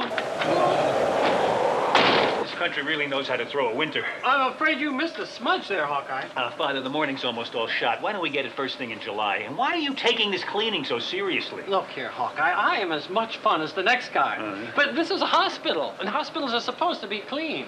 You ought to know that. You used to be a doctor. Doctor, I need to talk to you. Remember, I only do windows. Slater is running a temp of 102, and his hemoglobin is 10. Infection. Get another CBC and start him on pen and streptomycin in the usual doses. Right. He's stable enough to be transferred to the 121st. I'll see what's holding up the chopper. That is, if it's okay, Major. Don't tell me about snow. I spent the winter of '44 in the Ardennes. Still got ice in my navel. Colonel? Yes? This requires a genuine article. I got a kid with a temperature and a sinking hemoglobin. I got to get him to the 121st before it gets any worse. Afraid not, Pierce. Blizzard just buried Seoul, and it's heading this way. Terrific. They just told me nothing's moving. Only way a chopper's gonna get out of there is on a dog sled. Oh, no, the gasoline shipment. Don't worry, you'll still be able to eat your peanut brittle in the dark. So what are we going to do now? Well, Chief?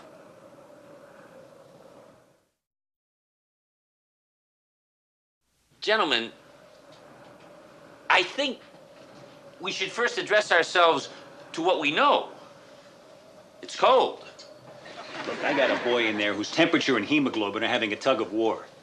If that should turn into a full-blown hemorrhage and then our lights go out, so could his. Why don't we address ourselves to that, gentlemen? Don't get your knickers in a twist, Pierce. All we can do is sit tight and try to maximize our minimums. We know we got 2 days' supply of gasoline. That'll buy us a little time.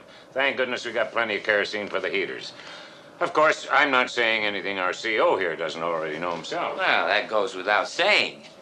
Now then, gentlemen, it seems to me this is just the kind of situation when a good CO turns to his company clerk for suggestions. Oh, no, I would never presume. Permission to presume, Corporal.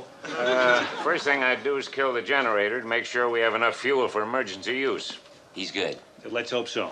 Of course, that leaves us without refrigeration, but then Mother Nature is already giving us all outdoors as a deep freeze. Last, I'd alert the kitchen to go easy on the gasoline for cooking and to hand pump the stoves. You know, Potter, someday you could make sergeant. Thank you, sir. Just being an officer ain't bad. Yeah, it makes me sorry I passed up my appointment to West Point. It's times like this I usually call the auto club. It's not right. When the mucky mucks decide to turn the freezer off, they don't think about us dog faces lugging the frozen chicken wings outside. All things considered, we're a little better off than the chickens. I knew there was a hospital around here someplace. Back hurt? And my front, and my top, and my total bottom. No, I just made that bed. Too late. Oh, I sure hope peace doesn't break out right now. Jumping up would kill me. How you doing? Well, the windows are fine, but I'm not doing so well with Slater. Infection worse? No, it's under control, but he's still bleeding, and his hemoglobin is 9. You gonna go back in? Not unless I have to. Kelly, run another hemoglobin on him in a little while and see how he's doing. Yes, Doctor. Aha, there you are. If we're gonna switch places, you gotta be where my place is. Is it treason to refuse to serve liver tartare? It's the most noble thing a man can do for his country. Dr. Corporal. I'm coming. Well, I guess I'll be getting up now. How am I doing?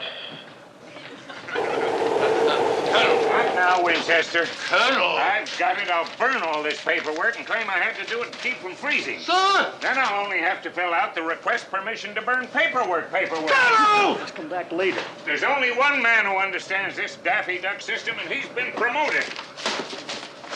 Now, what are you busting your buttons about? Stated briefly and with dispassion, I have already prepared 2 meals for a mess tent full of unappreciative simpletons, and now the Sergeant of Swill informs me that I've got to pump up the stove and cook dinner. Let him do it! I want out! Hold it. This is a 24-hour deal, right? Right. Well, my morale's only 2/3 boosted, right, Colonel? Oh, this is a toughie. You need real wisdom to handle this one. Colonel Klinger.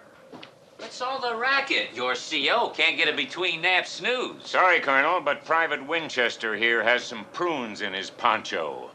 What seems to be the problem, Winchester? Is this a joke? I refuse to take my case to a lower species. It's out of my hands, Private. Very well. If I'm to continue this Boxing Day Kinderspiel, I refuse to do so under the command of this itinerant Ladmeister. Major, I'm afraid I don't quite understand. What don't you quite understand? Everything after very well. Either he goes or I go. Gee, well, I don't know. This is the kind of decision that's beneath a CO to even think about. Au contrary, this is exactly the kind of decision a CO has to make every day. Well, I don't care. I hereby turn in my spatula to whoever is in command here. Not on your life, Private. I really could use your help. I had a feeling it might come to that. Now you'll see why a good commander needs so many naps. Winchester, we're having this Operation Boxing Day because we needed to boost morale. And it seems to be working fine, except for one fly in the ointment. So buzz off. Well, my morale is at an all-time low, and that is from a man who has endured 4 FDR elections. Well, if the rest of us can get through what remains of this day, you sure can. Now, why don't you get back to that kitchen, suck it up, and pump it up? And I want you to give him the respect he deserves. Yeah! Well, never mind. Just treat him nice. Don't worry, Colonel. I wouldn't interfere with Genius and his gourmet meal. Well, well. What do you got in mind, Winchester? Are we going to live high on the hog? Only if the hog is in a can. Thank you, Potter. Klinger, we need you. Me is me or me is him? You is you. Oh, what a relief, because that's who I am. Crank up the generator. We need lights in the OR. Colonel? Spike the temperature, Colonel. 105, and he's bleeding into his belly. Did you knock out the infection? Yeah. What the hell is causing this fever? How'd he look when he came in? I didn't notice much besides the hole in his belly. In fact, that's about all there was of him. Kid's thinner than 3-2 beer. He is skinny, and his heart's going like crazy. Maybe when you operated on his wound, you lit the fuse on his thyroid. Thyroid storm.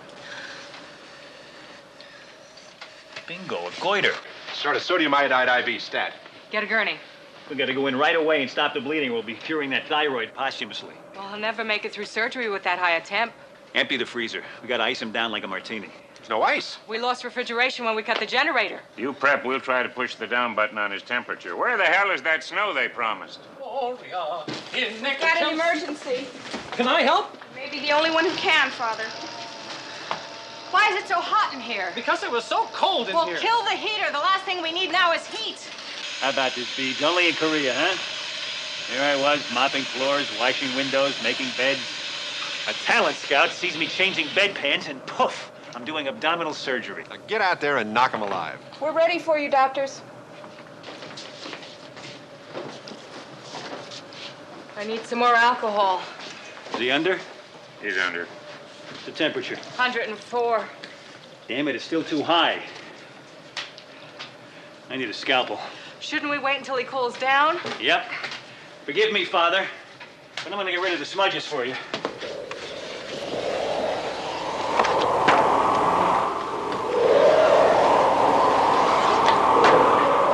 Okay, down and close. Let's get those doors open, get some ventilation in here. Let's go. It's gonna be a little cool in here for us. Slater can live here. There's our snow, Pierce.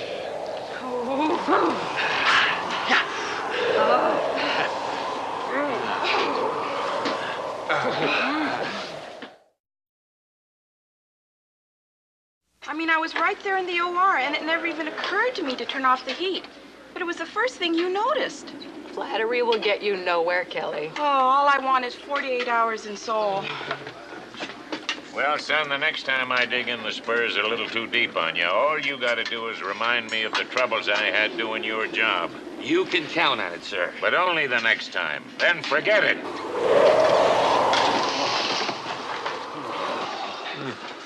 How's Slater?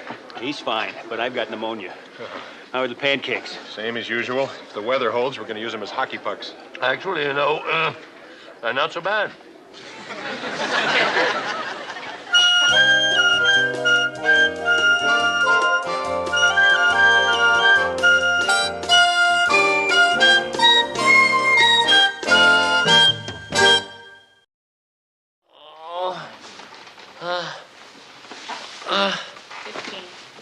How's he doing? 104 and a half. Oh, great.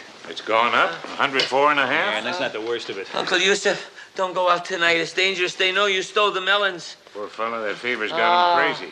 What do you think's causing it? Well, he complained of lower right abdominal pain, a little nausea. I'd say appendicitis. He had some right back pain, too. Maybe it's his kidneys. Uncle, beware of someone in a hat. Well, that's always good advice.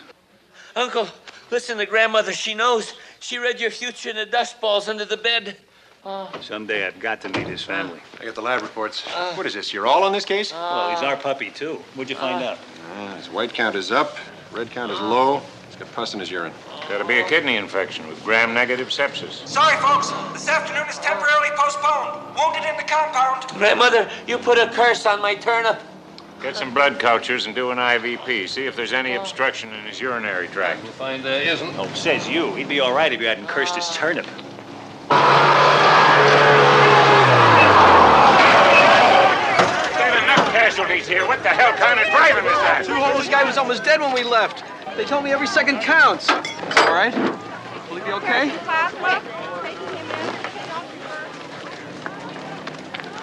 He just never had a chance. There's too much damage. This man can make it, but we gotta get him right into OR. Corman! Put him down over there by the wall.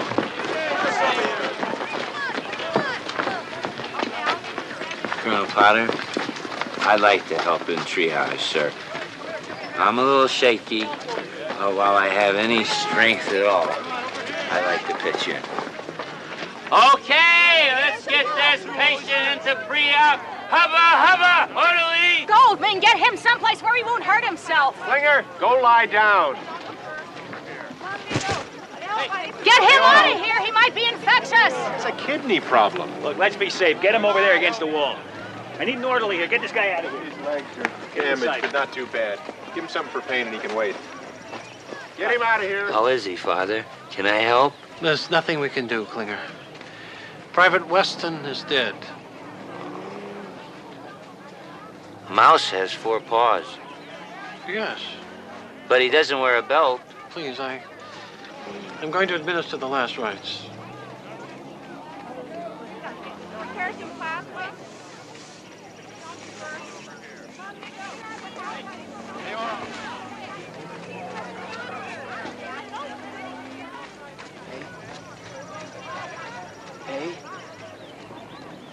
Hey!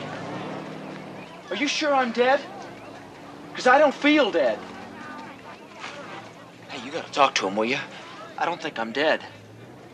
I mean it! Look at him. He's gonna give me last rites. They're gonna put me in a bag, stick me in a truck, and that's gonna be it. And I do not feel dead. Can't you do something about it? What can I do? Dead is dead, right? Right, Father? Just give me a minute now, Klinger. I have to concentrate. Am I dead or what? I don't want to die. Who wants to die? I don't want to die. You're not going to die. No, please. I didn't bring the subject up. Weston did. Weston is dead. Don't tell me. Tell him. Wait a second. Will you use your own hook? I got no place to hang my clothes. First of all, this is my hook. Secondly, it is not a hook. It is a nail. Thirdly, your shirt can stand up by itself. I've been using that hook since long before you got here, bub. You may have used it. You may indeed have some unnatural attachment to it. But the fact remains, that is my hook. See, my name, my hook. And this is a nail.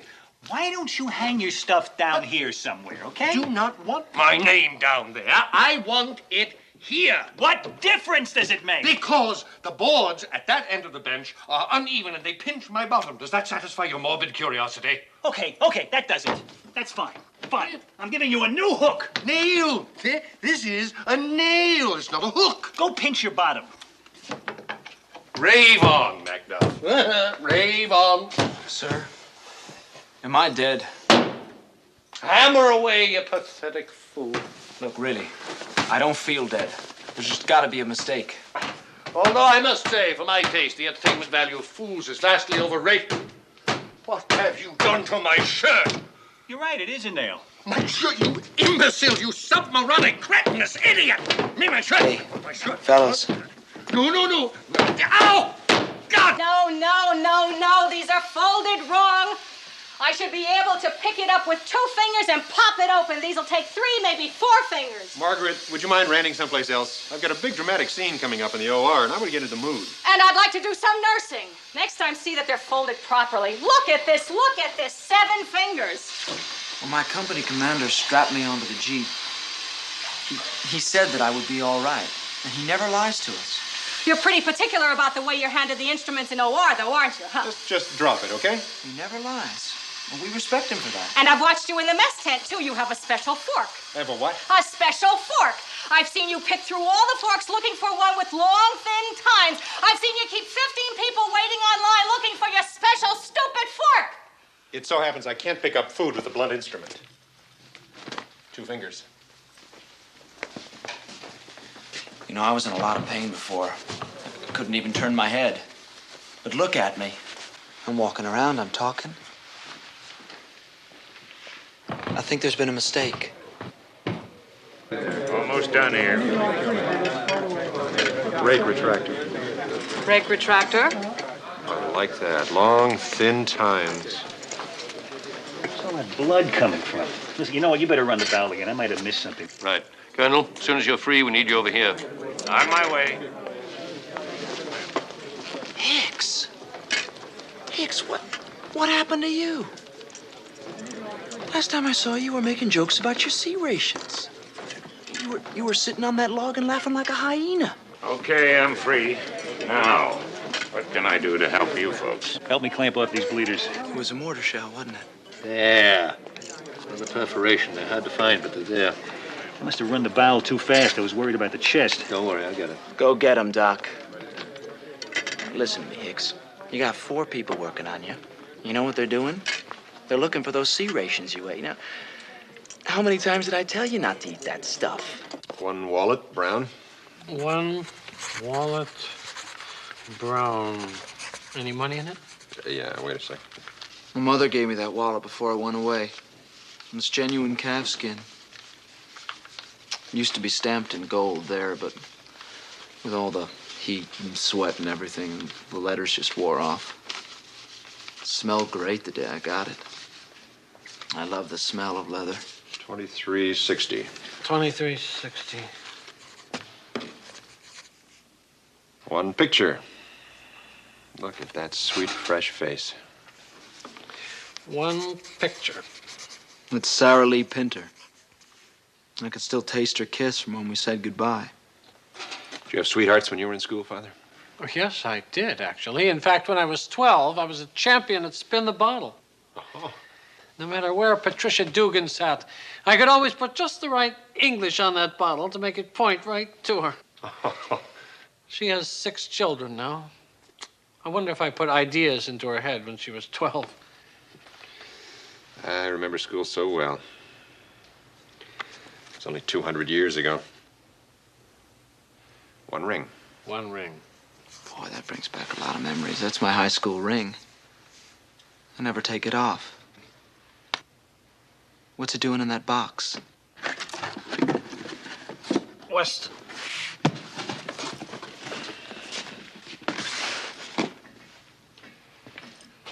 I say I buy you a beer, Father. Yes, I think so. Thank you. My God. I think I'm dead. Ah! I'm not here. I'm someplace else. I'm not here. I can't find my fingers. My hands are coming off. I can't find my fingers. All right. We've got to get his temperature down.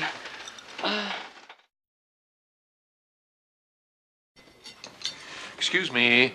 There are people in here recovering from surgery. How do we know he won't infect them? Relax. Here's his ticket of admission.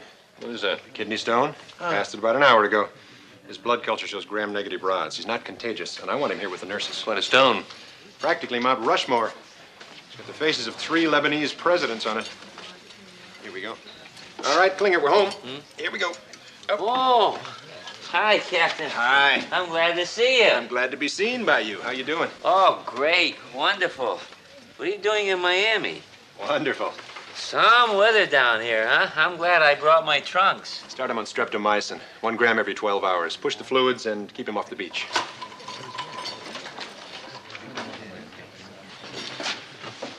How you feeling, son? Hurts like hell, sir. Well, that's understandable considering the number of people who waltzed through your insides. Sir, is Weston okay? Weston, I'd have to check our records. I didn't work on him. Colonel. Is he the boy you worked on, Father? I'm sorry, son. He didn't make it. I thought he would. I was sure he would. I'm sorry. Maybe I shouldn't have told you, but I think it's only worse later if you don't hear the truth. Oh, God. Do you know how young he was? How can that happen? I know it's hard, son, but don't let it get you down. You need all your strength right now. You know how many bad guys there are in the world? Guys who just want to get drunk, fight. I seen a guy steal a watch off a dead man. And Weston's the one to go. Why then do the wicked live? Why are they advanced and strengthened with riches? Pardon me? That was Job's question to God. How can the wicked flourish when the good are allowed to die? And you know what the answer was? No. God spoke to Job out of a whirlwind, and he said, "Where wast thou when I laid the foundations of the earth?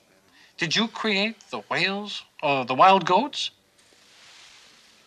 The answer is in the vastness and grandeur of the universe, not in bitterness. It's too easy to despair, Frank. I'm sorry, Father. I know I shouldn't feel this way. I just don't think there's any point to it all if they could take a guy like Weston. Look, I'm gone, okay? Just let me go. Don't waste your strength. I can't believe he's dead. Hicks, it's over. Use your sense of humor.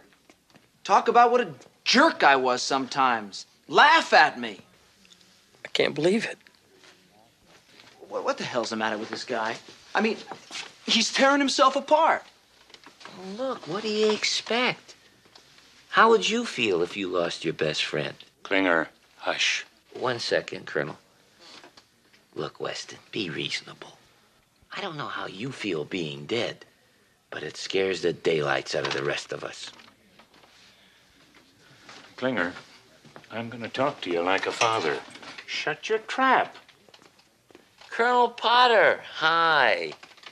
Listen, I'm very thirsty. Could I have a glass of water? Yeah, sure. I'll get you one. One last thought, Frank, and then I'll let you rest. Would Weston have given up if you had died?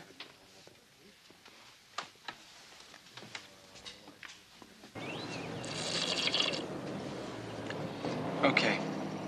I know I'm dead. I didn't think I was at first, but now I know I am. And I'll tell you something, it's not that bad.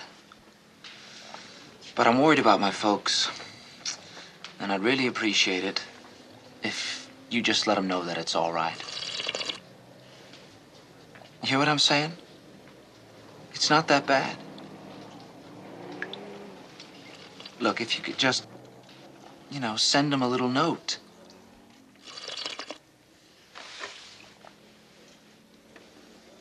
Oh, jeez. Klinger has been on antibiotics for 8 hours. Not only has his temperature not gone down, it's gone up a degree. It takes time to break. He'll be all right. All right, the man's burning to a crisp. Okay, just to be sure, we'll start him on sulfadiazide. Instead of looking for another medication, you ought to be looking for another cause. I think we should bring his body temperature down no matter what. Excuse me, just a moment. My point is that your diagnosis may be correct, but then again, so may mine. Doctors, if I may, I don't think it's important what caused this. I think that would... Just a moment.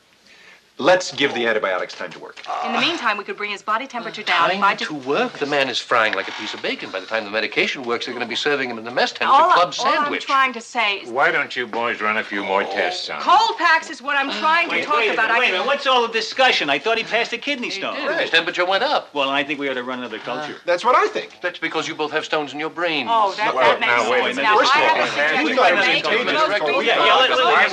Excuse me, 1 minute. Pardon me, I think you should run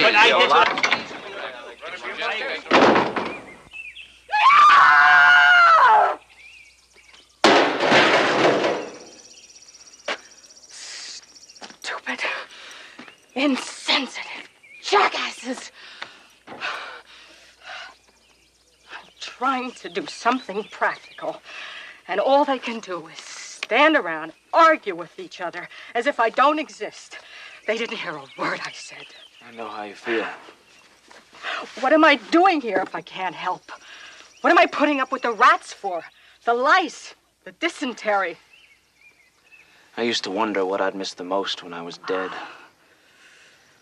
Running down a basketball court, making out with girls, or even smelling the honeysuckle that grows over our mailbox. I never guessed it would be just having somebody understand what it is you're saying. There's only one guy in this place who hears me, and nobody listens to him. I'm not putting up with this. Maybe there are just some things you can't do anything about. Maybe that's what being dead is. I'm going to keep on talking until somebody listens. And if I have to, I'll kick a few cans in there. Go get him, Slugger. Yours, very sincerely, Franklin Hicks. It's not too lighthearted, is it? I think it's fine. You want to hear it back? Yeah, okay. Dear Mr. and Mrs. Weston, I'm Franklin Hicks that Jimmy has written you about. I feel I know you from Jimmy's description of you, so that's why I'm writing you this letter, although I wish I didn't have to. Yesterday, Jimmy and I were both wounded very badly. The medics got there right away, and they did everything they could for Jimmy. But I'm sorry, Mr. and Mrs. Weston. They just couldn't save him. Maybe I could have said that part better. I've written a lot of these letters, son. There's no good way to say it. But I want you to know it was very sudden, and he felt no pain. It's very difficult to write you about this, but I had to because of how much Jimmy loved you and how much I loved Jimmy. He used to read the comic page to me and make up funny voices for all the characters. After a while, it would have us both in stitches. And then when we'd be on patrol and he'd see I was getting scared, he'd start talking in one of those voices, and it would really lift our spirits.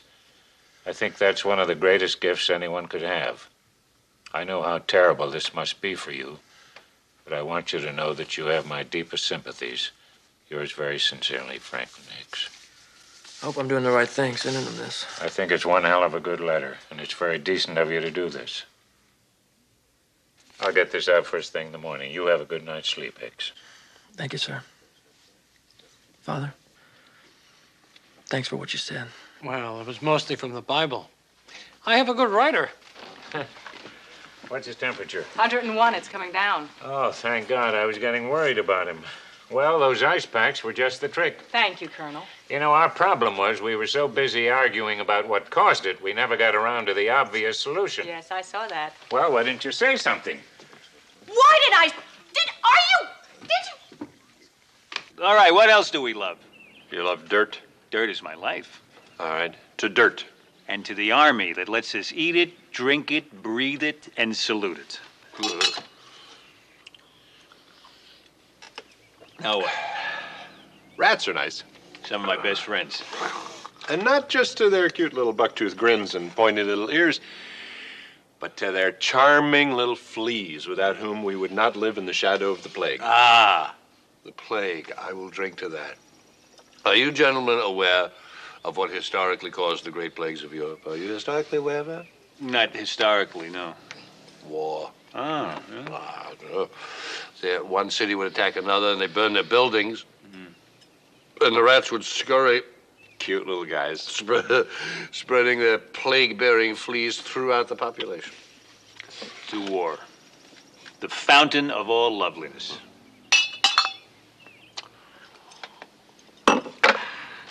What do you think? I don't know. Try me out.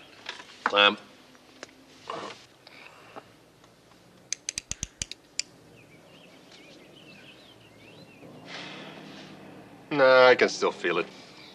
No, yeah. Me too. I'm having trouble seeing you. You all look funny, like you're made up of little dots. Something's happening to me. I don't understand it.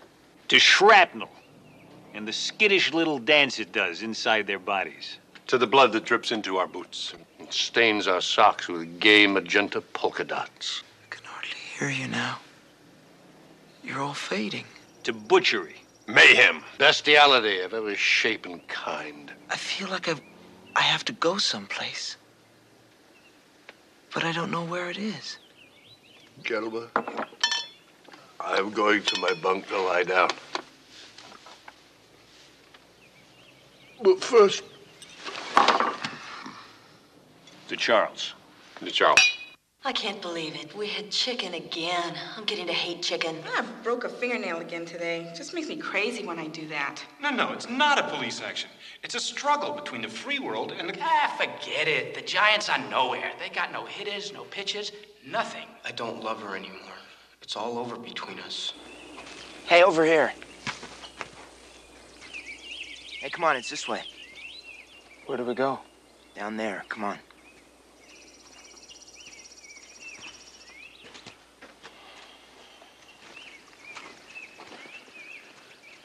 What did you think it would be like? I didn't know. Where are we going? I don't know.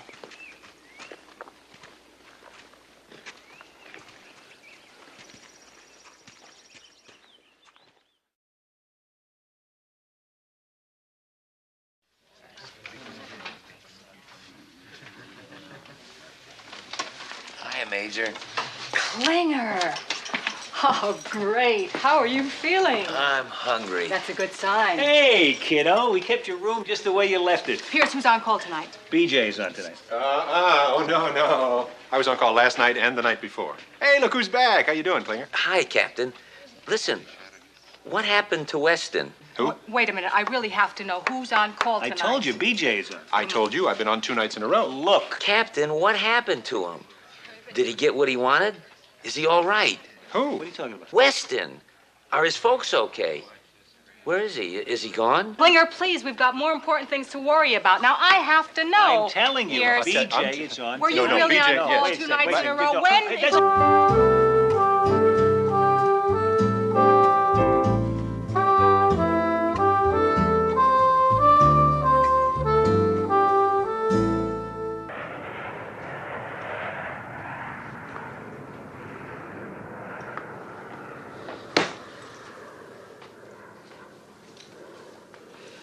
Klinger. It's ringing. I can't make them answer. Hey, look, a letter from my Aunt Nejla. What a lady. 60 years old, and she can still spit into a thimble from 30 paces. How long can it take to put through one phone call? I think the record is 3 weeks. Stupid, idiotic morons. Major, just a hunch, but are you a little edgy about something? No, mind your own business. And make somebody answer that phone. Whatever you say, Your Calmness. Hello, Icor? It worked. What took you so long? Well, did you ever think of putting an extension in the latrine?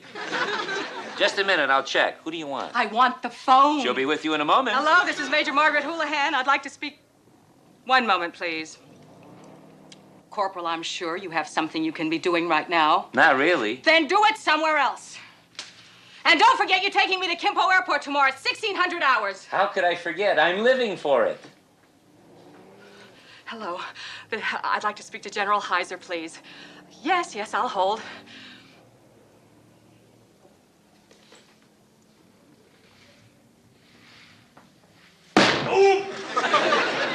Hello, Doug. It's Margaret. I'm fine. I just got your letter. I'm so glad you can make it to Tokyo this weekend. I've got it all planned.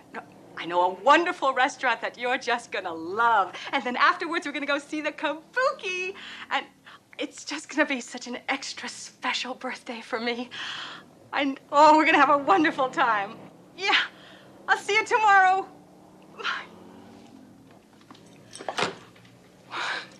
Say, Beeb, did you order a cow? This farmer just wandered in looking for a doctor. I just happen to have one on me. I am Lee Seung-chul. Hi, I'm Dr. Pierce. What's the problem? No, it is not for me. It's Oh, look at that. Cow. What happened? bombs very close to my home. Our family able to get cover, but animal not so lucky. She is only one left. Those wounds are pretty deep, huh? And that's only part of the problem. She's pregnant. She give birth soon. I am worried for her safety and for her calf. I'm afraid their family needs both of them very badly. Well, we'll do what we can, but I mean, we have to figure out how to start first. You know how to make a cow say ah? Not without getting emotionally involved. I'm afraid cows are a little out of our field. We specialize in patients with 2 legs and 1 stomach. She didn't seem to be in any immediate danger, but we're going to have to get help for this, you know? We go talk to Colonel Potter. Yeah. Old farmhand like him should know exactly what to do. You just stay in the waiting room here. Boys, I know just what to do. Klinger, get on the horn to I-Corps and see if you can track down that veterinarian. Wait a minute, that's it? I thought stuff like this was supposed to be second nature to farm folk. The only thing that was second nature to this farmer was the vet's phone number. I don't know nothing about birthing no bovines. Colonel, you wanted to see me? Yes, indeedy, Major. The Surgeon General's office has just given us permission to begin using Levofed, so you'll have to brief your nurses on administering it. Fine, I'll do it first thing Monday morning. Sorry, Major. The drug and the instructions are due here tomorrow afternoon, and your staff has got to be primed immediately. But, sir, I'm going on R&R. You gave me a 3-day pass, remember? And you've still got it. You'll just have to postpone it a couple of days. But that's not fair. Margaret, what's the difference? In Korea, every day is a holiday. Congratulations, doctors. I've just put through the call. Dr. Landau will hear you now. Good, I'll talk to him. Colonel! Excuse me, Margaret. This is bigger than all of us. If I could get somebody to give the lecture for me, could I still go tomorrow? Fine by me, but regs say it's got to be done by someone who's at least a major.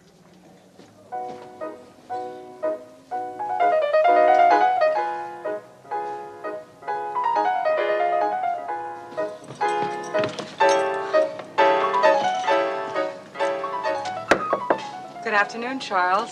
Major? Am I disturbing you? Not yet. I was wondering if I could talk to you about... Now you are. Sorry. I see I've come at a bad time, but if I don't come now and I come later, it'll be too late, because later it'll be tomorrow. Margaret, since you seem to have your heart set on disturbing me, would you at least do it with dispatch? Certainly. Oh, what lovely music that is. So bright and cheerful. Mozart, isn't it? Mussorgsky. Well, you're only 100 years off, and both their names do begin with an M. Margaret, should there by any chance be a point to this conversation, would you please get to it? It's nothing, really, nothing. It's just that tomorrow I'm supposed to deliver a lecture to my staff on the administering of Levophed, and I was wondering whether you could do it for me. Margaret, correct me if I'm wrong, but what you're asking me to do sounds dangerously close to nurse's duty? Yes. But you see, I was supposed to go to Tokyo tomorrow. Margaret, even Winchester women do not do women's work. That's certainly understandable. But it has to be done by at least a major. And just think of what it would mean to my staff to have it delivered by a man of your caliber. Margaret, you are perceptive, if not sincere. Let's examine this from a Winchester point of view. What's in it for me? What do you want? Name it. Well, let's see. Lately, I have had a craving to hear the Beethoven Emperor Piano Concerto. That's it? That you'll do it? I get that. You'll do it? Well, of course, it must be the incomparable Arthur Schnabel as soloist. Of course, Schnabel. And not the 1947 performance. It's just tentative. On the other hand, the 1932 performance, with its limpid runs and Charles, where the hell am I going to get that? Now, Margaret, that should be no problem for a person with your understanding of classical music. You're absolutely right. If I can't find that record, I'll find that Schnabel guy and I'll bring him here to play it for you personally. Excuse me, can a person go back for more? Gee, I don't know. Nobody's ever tried. Okay, we finally got through to the animal doctor. What'd he say? Well, we're still doing nothing, but now we know it's the right thing to do. He says if at all possible, we should not remove the fragments till after the calf is born. We'd have to use anesthesia, and that could kill the calf. Oh, dear. Do you know when calf will be born? According to the vet, anytime in the next day or two. Next day or two? Gentlemen, I've just had a stroke of genius. Please, keep us in suspense. A calf lottery. I'll sell 100 chances at $1 apiece. Whoever guesses the time of birth will win $50, which means I'll also win 50 no matter when it's born. Klinger, it may not be genius, but I definitely think you've had a stroke. Excuse me, gentlemen. Opportunity knocks, and I am the doorman.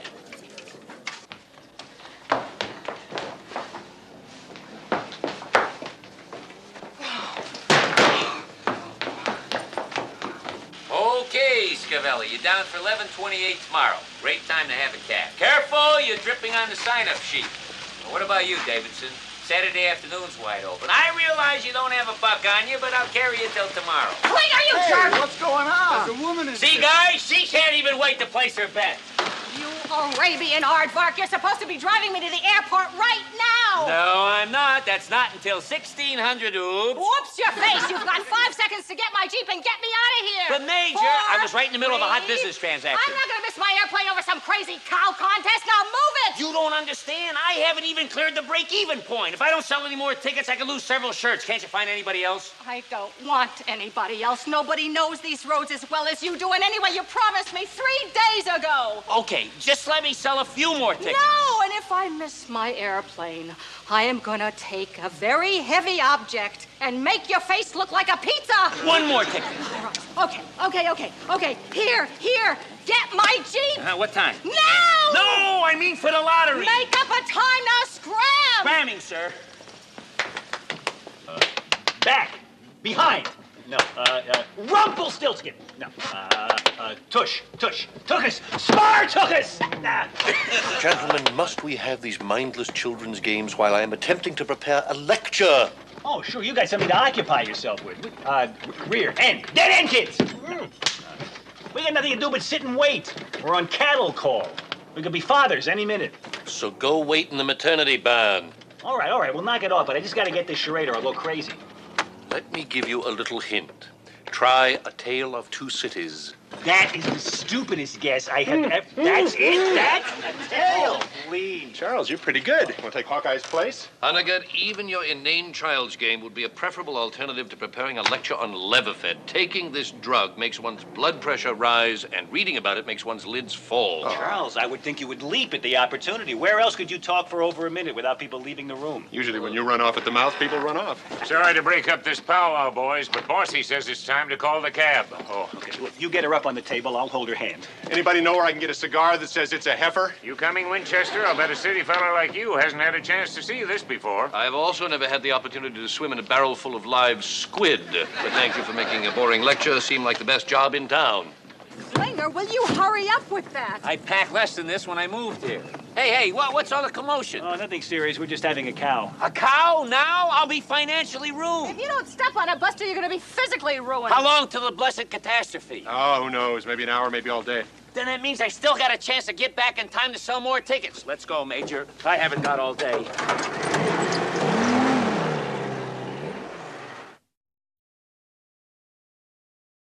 Can't you go any faster? Unfortunately, no. What's that cow got against me anyway? Okay, so I like a good T-bone now and then. Hold it!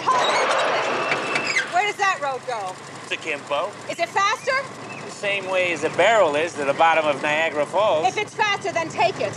Look, Major, no one wants to get to Kimpo any quicker than I do, but I'm telling you, that road is full of rocks and potholes. If it's faster, then take it. Look, Major, I'm telling you. This is a U.S. Army Jeep. It can take anything. Now turn right, and that's an order. Okay, Major.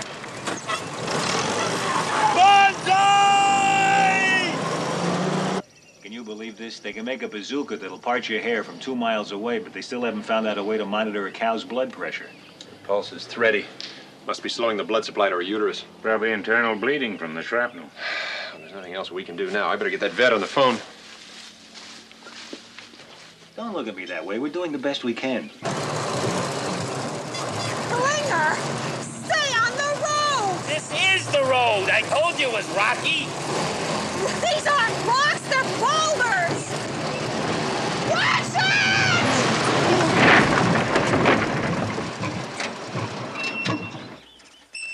Why are you stopping? I wanted to keep going, but I thought I'd stay with the Jeep. Do something! Fix it! Why didn't I think of that? Ladies, if you will, please take your places. Begin. Let's get this over with as quickly as possible. As you will have observed, I am not Major Houlihan. So much the better for you. Now then, Levofed by tartrate is a powerful new vasoconstrictor. It is to be... Lieutenant Nakahara, what is it? Dr. Winchester, could you please slow down so we can take notes? Very well. It is to be administered only in cases of severe trauma until the blood volume has been restored. Nurse Kelly redux. What now? To go any slower would be to stop. Oh, that's not it, Dr. Winchester. I just thought it might help us to know a little about the history of Levofed. Indeed. Yesterday, this was at Icor. Today, it is here. But let's not dwell on the past. Okay, I got it. Hold on, let me see if I can relay this information. Hawkeye, if you can hear me, Dr. Landau says, first thing to do is stick your hand inside and see if you can feel the calf's head. You're going to feel a little discomfort, but you won't be the only one. Go in all the way up to your shoulder if you have to. Just be sure not to break the membrane. Well, what's wrong with it? Now I know how big that last rock we hit was. It's the same size as the hole in the oil pan. I don't care. I've got to get to the airport. Sorry, Major. This Jeep is DOA, dead on its axles. What are you doing? Hey! Where you going? Back to the main road. Maybe I can catch a ride and still make it. Major, it'll be dark very soon, a condition which makes it easy to get lost, then found by a sniper. Then you might step on a mine, which will get you to Kimpo in the form of confetti. Major, there'll be other nights in Tokyo. It's not worth risking your life over. You don't understand. This is not what I plan to be doing tonight. Well, this may come as a shock, but I'm not exactly having the time of my life either. Who cares how much fun you're having? It's not your birthday. Your birthday? How come you didn't tell anybody? Because I didn't want anybody to know. Why not? Because I didn't want them throwing me some stupid party. Oh, yeah, that would be rough. All that fun and celebrating. Who needs it? Celebrating? For whose benefit? Just another excuse to get drunk and rowdy for a few hours. If it weren't my birthday, Groundhog Day would do just as well. I wanted this year to be different. Something special just for me. To be with somebody I chose, somebody I wanted to be with, do the things I wanted to do. Is that too much to ask from one stinking day in the year?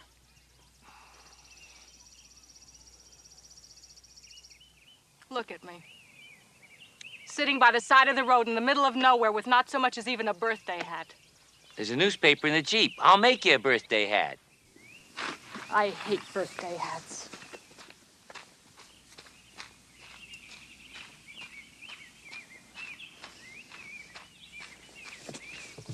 Come on, cow, push.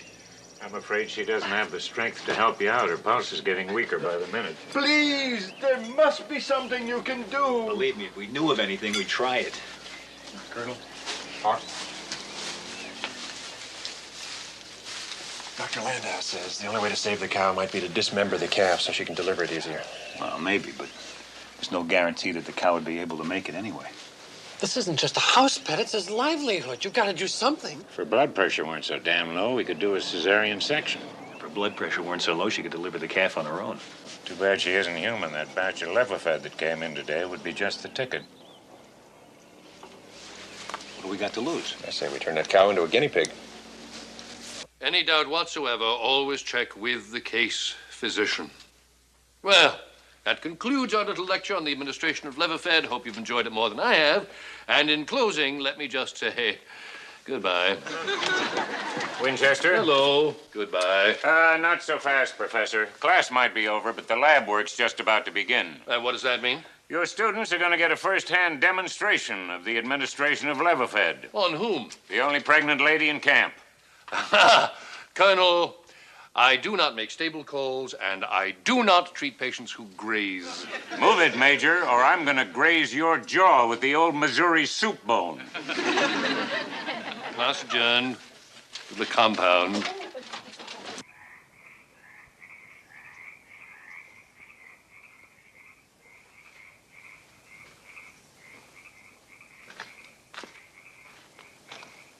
Major, happy birthday. Better hurry and make a wish before the match goes out. Oops, too late. I know it's not much, but it's better than nothing. Maybe. I don't want your sympathy, Klinger. That's worse than nothing. Well, I'll just leave it here, in case you change your mind. Somewhere, a multitude of Winchesters are doing somersaults in their graves. At least you're losing your dignity in a worthy cause, Major. This could be a whole new career for you, Charles. Pet obstetrician. Only doctor in Boston with a salt lick in his office. Hold it, boys.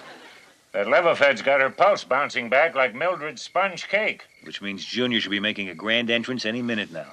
Oh, make that any second. Oh, look, there it comes, there it comes, there it comes. Hey, the foot's coming out. Does that mean it's a breach? No, that's the front foot. The head's next. It went back in. What'd you do, change your mind? The foot went back in. What does that mean? It'd be right back out. There it is, there it comes, there it is. Oh. A nose, a nose! Hello, nose. Oh, look at this. She's sucking my fingers already. Well, it's not even halfway out and it's already sucking. Isn't that incredible? That's a good vital sign. Come on. There it is, all the way out. Well, hello, little lady. Welcome to the world. Isn't she beautiful? Looks just like her mama. This is indeed a blessed event. Now, all we got to do is dress some old war wounds and we're in business. I want to thank you all very, very much. Don't mention it. I certainly won't. Class, dismissed. Well, we can have our own little stampede here.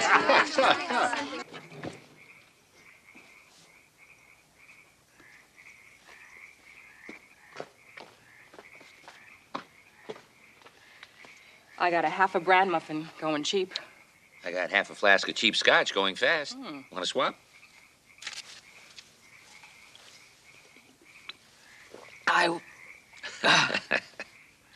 That was a very nice gesture. The cake, I mean. I'm sorry for what I said. No problem. I guess I just didn't want anybody feeling sorry for me.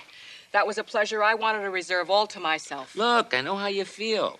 One time I remember I was trying to get to Akron for the statewide bowling tourney. Well, all the buses were canceled on account of snow. So me and my cousin Adib... Okay, so I don't know how you feel.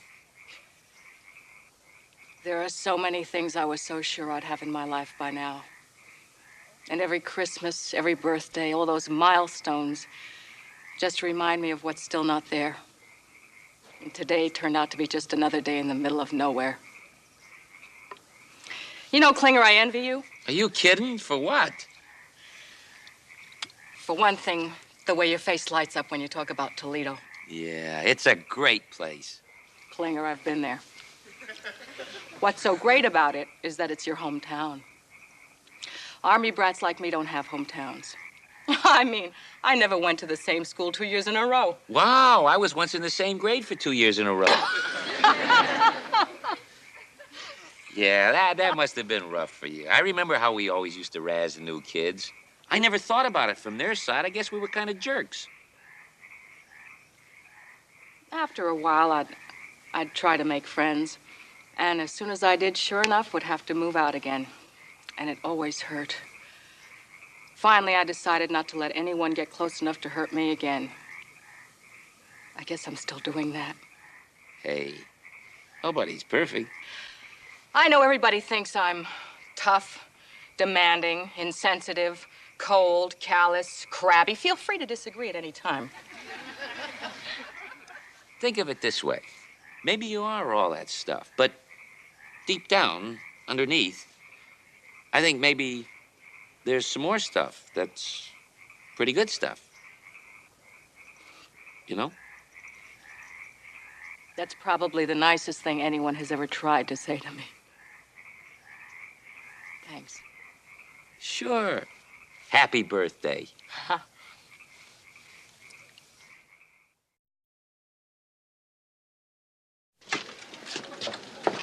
Hi, everybody. Well, look what the war dragged in. Margaret, what are you doing back so early?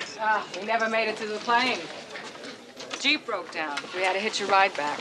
Well, you sure missed out on the excitement. Oh, no. Don't tell me. Yep, we had ourselves a bright, bouncing baby calf. I'm a dead man. How many people know? Well, there's the cow and the rest of the camp. What was the time of arrival, just so I'll know who to avoid? It must have been around 10 o'clock. Around 10 o'clock? Gee, I'd love to pay off, but there's no way I can without an exact official time of birth. 10:07. Maybe I can post-date a check till 1960. And the winner is... Major Margaret Houlihan. Major, I can't give you $50. I only collected 10. Okay, I'm a softie. You can forget the $50. Oh, thank you. A million thank yous. My thank yous, thank you. On second thought, I'll take the 10. Huh?